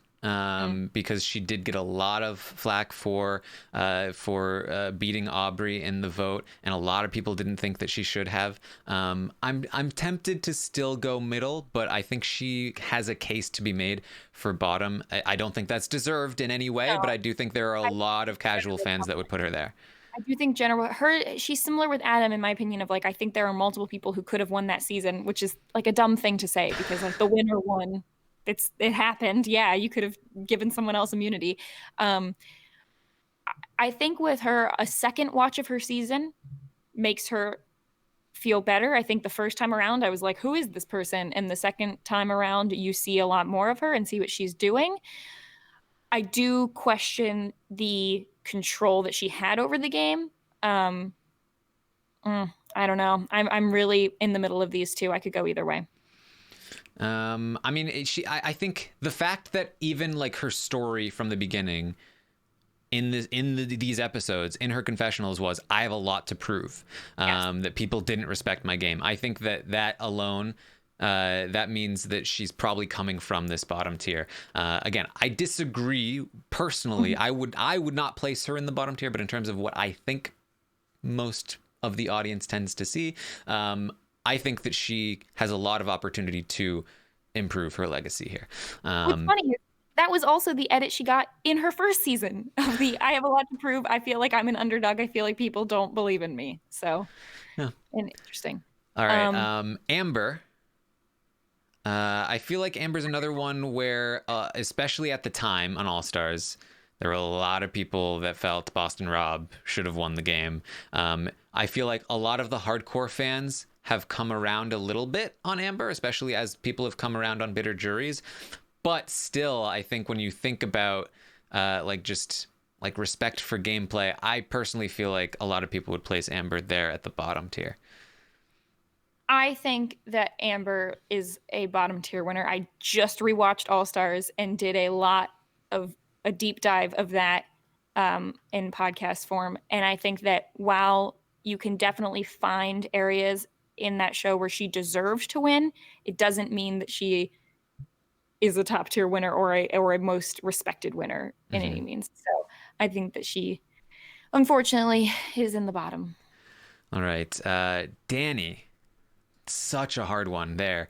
I feel like the TV audience, again, like the real casuals, watched this and probably felt like that Stephanie should have won, probably. But she's garnered a reputation for being a sort of like under the radar player that really was savvy and didn't talk to the cameras about what she was doing. I think she's gained a lot of respect from the more hardcore fan base. And I think that the more hardcore fan base are probably the only people that really remember her. And I think that matters as well. So like when if the casuals are watching this and like, who is this? The only information they have is the sort of opinion of the more hardcore fan base, as opposed to Amber, where a lot of people might remember her season. I feel like Danny actually her legacy benefits from not being very well remembered by the casuals. So I might say Danny's more like a middle tier position here. Yeah, I would say if you're just going off of like, if you had a casual audience rank, who do you recognize to who do you least recognize? I think Danny would be last on this whole list. Yeah. So yeah, I could see a bottom tier argument, but I do think that she just played such a different game than anyone else that it was is notable. Ethan. I think this is a weird one. I think Ethan deserves to be a middle tier winner. I think the casual audience would bump Ethan up higher because he's just so well loved and well remembered. But if you're looking at that season, I think Ethan's a middle tier winner in terms of legendary status. I mean, in legendary status of strategic gameplay. But in terms of personality, I mean, he might be like the top. I think if Ethan doesn't come back for All Stars, he's probably considered a top tier winner by the casuals at the very least. But I think because he came back for All Stars, didn't have the best showing, still was like probably more impressive than he gets credit for, considering they were taking out all the winners. But I do think that I think that if we were doing this for the All-Star season, he would have started in the top tier, and by the end of that season, he would have been dropped down to the middle tier in terms of how people perceive his ability as a player. And so I think that's where he starts from. Yeah, he does kind of have that thing though, which is like he's such a veteran in terms of like it's been so long that almost makes him. It's like rose-colored glasses, right? Yeah. People looking back and no one's remembering his all-star game. They're looking back at his first game. Anyway. All right. Then we have Nick. Yeah. And Nick, I think I'd probably go with in the middle. I think that he did have he's kind of like Sarah in terms of the relationship building that he did in that season. But he was not like her the most dominant in terms of that. I think he's another one where the casual audience liked his game a lot more than maybe some of the other hardcore fans. Yeah. And I think that a lot of people will forget about his first boot scare. Yeah. I mean, most people, I think, don't even know. Yeah. That he was potentially the first person out, if not for a medevac.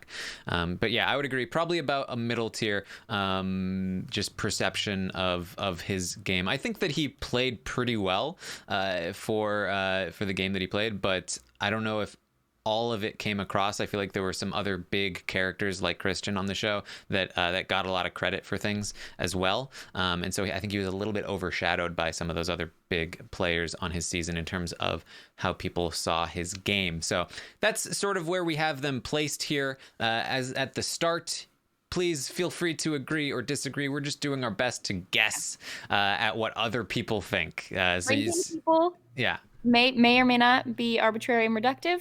It may be completely subjective, and your own view on them is always going to color your perspective a little bit, trying to be as fair as possible when considering all the different factors. Yeah. All right. So we've got, let's start to look at these people. So we got Ben here at the bottom. I do not think that this episode helped his case. No. I think that I saw a lot of people talking about how this only reinforces the fact that he is a bottom tier winner. What happened in this episode. Yep, comic relief. Amber as well, unfortunately being one of the first people out here, did not see it coming in the way that Kim and Tyson were able to get ahead of it. Certainly there's a big case to be made that it was not fair. She was taken out because of her husband. If not for Rob being there, she could have done a lot better. But we didn't get to see that, and so we didn't get a chance for her to pull out of this tier, and so I think that she probably is going to solidly remain there as well. Unfortunately, I think the only way to have seen if Amber, unlike someone like Michelle, the only way to see if Amber could prove herself would be to put her on a season without Boston Rob. Right. Michelle was on the wrong side of a vote. And talks about how things are not working out for her. So I think that she is also still stuck there. Still in the game, though, and has room to grow, I think. Yeah. Then we have Nick, who I think we just did not see enough of to really get a good sense of him moving up. We saw Ethan get a lot of great character stuff. I think some people are impressed with the game he's playing, but not enough focus, I think, to really move him anywhere legacy-wise. I would say if he could keep this up for a couple more episodes, I could see him moving up. Yeah. Potentially. We saw Danny get in trouble, talk her way out of it. I think that it's sort of like a plus and or minus and then a plus. Not that she would actually move in either direction because it's such a small move either way. But I think that she's still here. No real movement there for Danny. I think we saw Adam do some really good work pulling the target away from himself. However, there was also a lot of focus on what a rookie move it was to be targeted in the first place, having walked away. It was kind of a bump up, bump down kind of situation. Yeah, for me, I'm more impressed at his ability to take the target off of his back than I am detracting from him walking away. I think that this is reinforcing to me that Adam is really a good player of this game. And I think that he is probably going to be on his way up over the course of the season, but I don't think there's quite enough there yet to make it happen. Sophie. I think Sophie had a great showing in these I two agree. episodes. She was more focused on in the first episode, much less focused there in the second one. A lot of that focus went to Yule. However, I think that it was still some great stuff. I don't think that people are looking at her like a top tier winner yet, but I think that she's like definitely like good placement here up at the top of the middle tier in terms of like really prime position to move up to the top tier if she continues to play this well and have these great confessionals. Yeah, I agree, and I think a lot of it's going to depend on how much is she doing behind the scenes and how much who. I want to know who's going to take charge of the her and Yule alliance. Is it Mm-hmm. really her using Yule as a shield, or is Yule getting the better of her, and is he actually taking control? And that's something that I'm really curious about when you look at the two of them. Yeah. Then we have Tyson, of course, who was in trouble but did manage to get himself out of it. I don't think that moves him down. I don't think it moves him up quite yet. If he manages to survive this and pivot away to something else, then maybe that will be seen as impressive. But for now, I think he's probably going to remain where he is. Yes. Then we see Sarah not really doing a whole lot. No, I don't think she's moving really anywhere right now. We see Jeremy. He takes a big hit here. He really like they gave him that confessional where he's like, hey, don't rock the boat, you might fall out, and then he's the one that fell out of the boat. A little bit at least. He was on the wrong side of this vote. Not a great look for Jeremy. They didn't dwell on it too much, and they gave him credit for noticing it right before it happened. So I don't think he's like falling anytime soon, but this is definitely not a great place for him to be. His legacy is definitely. I don't think that I don't think he'll ever fall too far, but you know, not a great couple of episodes for Jeremy. No, but a lot of the reason why we have Natalie up in this tier is because of her ability to come back from such, issues. So if he can do the same kind of thing that she did, I'd say that even puts him even more of a top tier player. Oh, for sure, yeah. We have got Wendell, who we didn't see too much of. I think he's in a good spot, well positioned. He's got good allies. I think no real movement, but solid performance so far. We see Denise. Denise, I feel was not given the credit for saving herself with Adam, and took a lot of the blame for getting lost and having the target put on her. I feel like maybe like a small hit for her there, that she's not really getting a lot of focus, and is a lot of that's going to Adam instead. And so I think that especially if this is right, and that Adam is generally seen as a weaker winner than Denise, and Adam is getting a lot of the credit and Denise is not, then I could see these two starting to flip. Yep. Natalie, this is definitely a big one. Does Natalie take a hit from the top tier? I think that it might. I think right now we're all like, we feel bad for Natalie. We're like, oh, it totally makes sense. It's not her fault. Yeah. But a couple seasons from now, when she is remembered as being first out, Tina was first out on All Stars, and a lot of people don't blame her for that. But it still makes you think a little bit. Like it's still there, right? It's still a little bit there. But I think that this shouldn't bump her down yet, at least. Because, and maybe you can base some of this, it's hard because she's on, edge of extinction now. So how much are we going to be able to see of her and see how she reacts? But I will say that being the first person out of a season like this, especially in the circumstance of, like Robin and Amber, she was part of a pretty obvious pair. And especially since they happened to be on that same tribe together, I think that this was more circumstantial than anything that she could have really done. I think her and Jeremy were trying to, like you said, hold back a little bit, which would be conventional wisdom of don't put your neck out there, when probably the thing they could have done to survive this was really throw someone else under the bus. And they weren't doing that, but I don't think that this is like a hit to her yet. Here's the thing. I feel like in All Winter season, she's now the first one out. She's going to be left out of all of this gameplay. I really feel like she's going to be left behind. That all of these other winners are going to get a lot of credit for a lot of things that she can't, because she's not even playing anymore. If she makes it back into the game, I think Sure. she's definitely like, even if she just makes it back into the game and then gets voted out again, I feel like that might be enough to get the sort of stink of first out Yeah. off of her.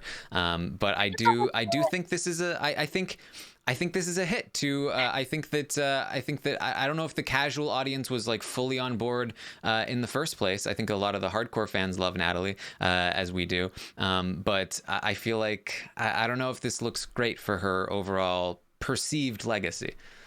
I just think that if she was the second person voted out on her tribe, I would agree with you. But the fact that she was the first, I think it's almost a compliment in some ways, saying you're a big enough target that we need to get you out first. I mean, I can agree. I mean, here's again, if I'm thinking about it from my own perspective, like, do I think that this speaks ill of Natalie's game? Not particularly. If Rob had been voted out, would that have been spoken ill of his game? Not particularly. But I think if Rob had been voted out first, it really could have influenced his perceived position as one of the best winners. Because you have Tony in the top tier here. Did Tony getting voted out so early in his second season drop him down? I definitely think so. Would you have put him as a legend otherwise? I think that some people would put him as I've heard arguments to that position, and like I if I was judging Tony, I would think either top or middle tier, and because of his showing in Game Changers, I think that it matters a lot. Like, that's the reason why the top tier, the legend tier people are legends, is because they've had multiple showings of really great performances, and so if you aren't able to replicate your success, that is going to be a hindrance to your legacy, I think. Yeah. I could agree with the Natalie thing. I think it's the other thing about her is if we don't move her down now and she just stays on Edge of Extinction, is she going to move at all? Exactly. And that's why I feel like you move her down now, but if she has really great content on Extinction, or she comes back, then I think that she can move back up. And maybe even just by the end of the season, the whole thing is such a mess and nobody looks good, then she moves up because of that. I don't know. I'm sort of trying to predict here. And like, I'm sure like Natalie fans are going to be really, really mad at me. I'm a Natalie fan. I'm just trying to guess. I'm just making guesses here. We're just trying to do this. Okay. All right. Yule, I think, got some really great content. I think that Yule is Yule, who maybe could be considered not a top tier because of the God Idol, I think solidified his position as a top tier winner. Instead of moving up, I solidify him because I feel like he could have easily come into this season and had us think, maybe we're being too high on Yule. Maybe he really wasn't that great. Maybe we need to move him down because he's out of the loop. He came in guns a-blazing, knowing how to play and playing well so far. So I think that definitely solidifies his position. Yeah. And then Tony, I think, who I think also could have been moved down to middle tier if he had another poor performance, is holding on for now. And his lesson so far. Yeah. Then we have Parvati and Rob, both, who I think really solidified how great they are in the legend tier. Sandra is just being Sandra. I don't think Sandra will ever move because of her 2 wins. She will always be regarded as a legend tier player. For her, just similar with Rob and Parvati almost. If they had been voted out early as well, I would have said, well, yeah, because they're voted out because they're legends and they couldn't have done anything to do that.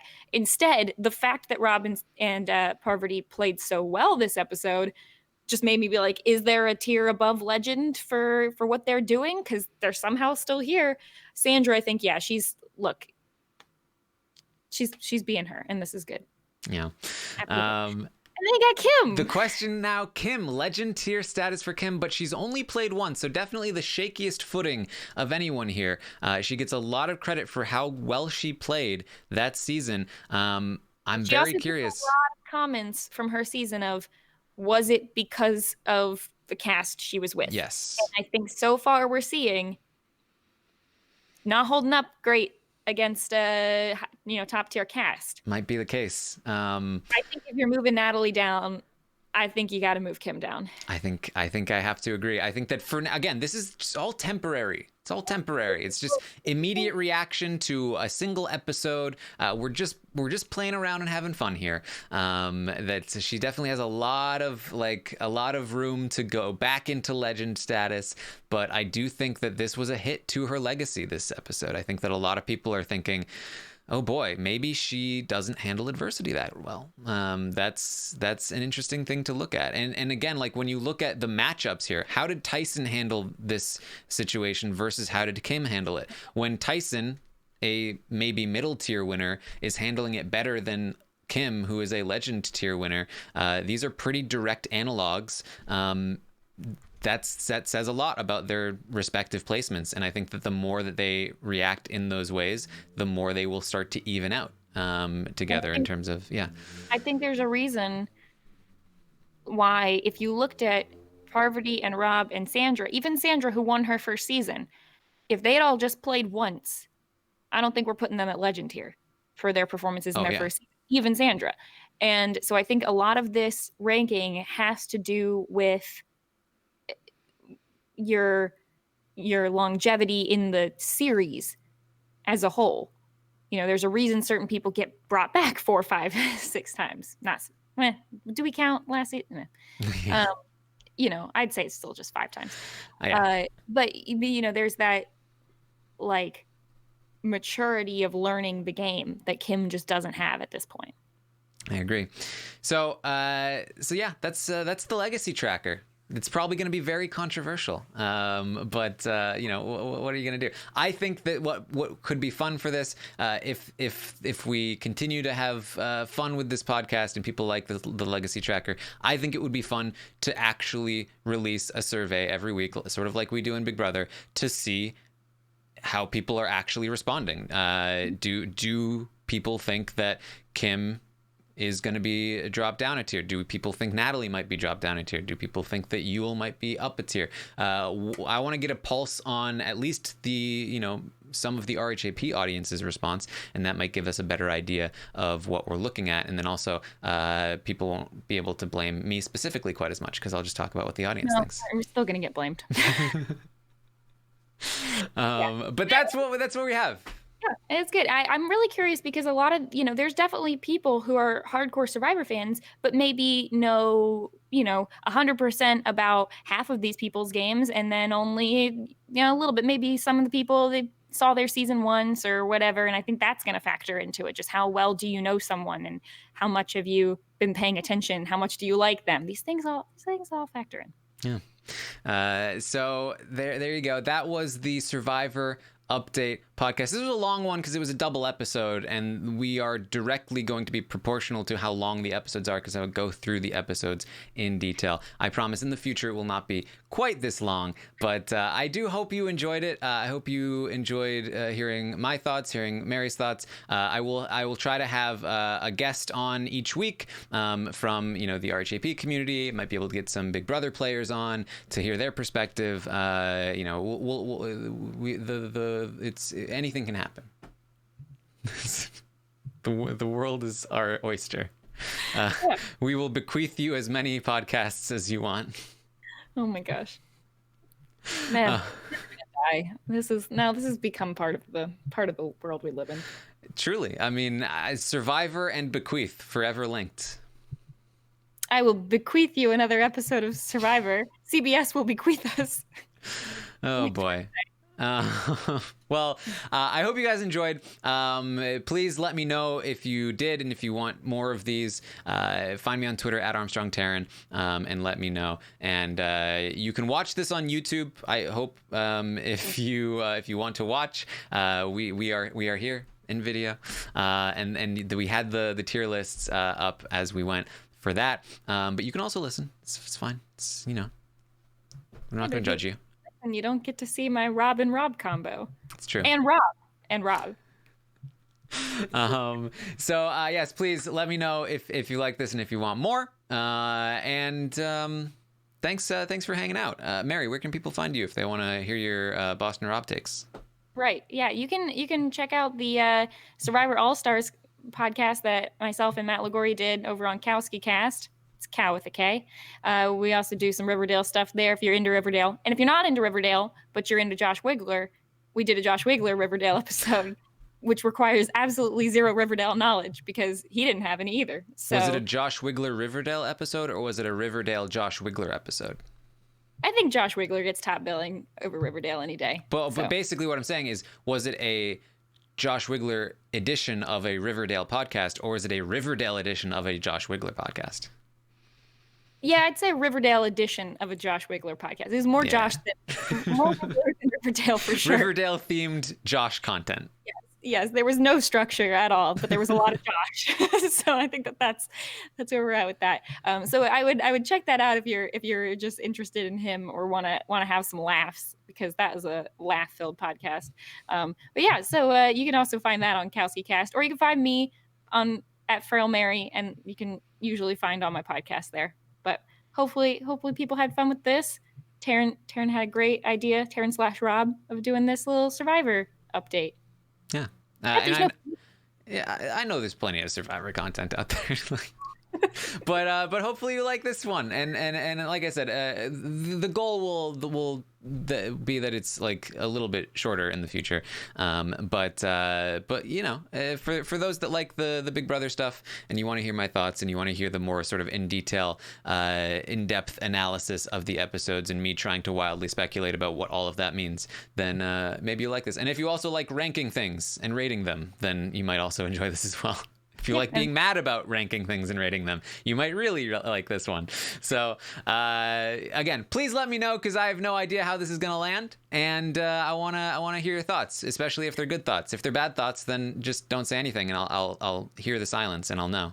Yeah, and if you like me being a sidekick to Taran, then come back for Big Brother. Big Brother Canada starting soon, March 4th. It'll be fun. All right. Thank you guys once more. And, you know, go to RHAP for the things. And we'll see you next time. How you found this without RHAP, I'm not sure. But welcome. Bye. No, bye. Not welcome. Bye. This is the end of the podcast. It's the end. I'm sorry. Did I mention I had coffee today? It's the end. Bye.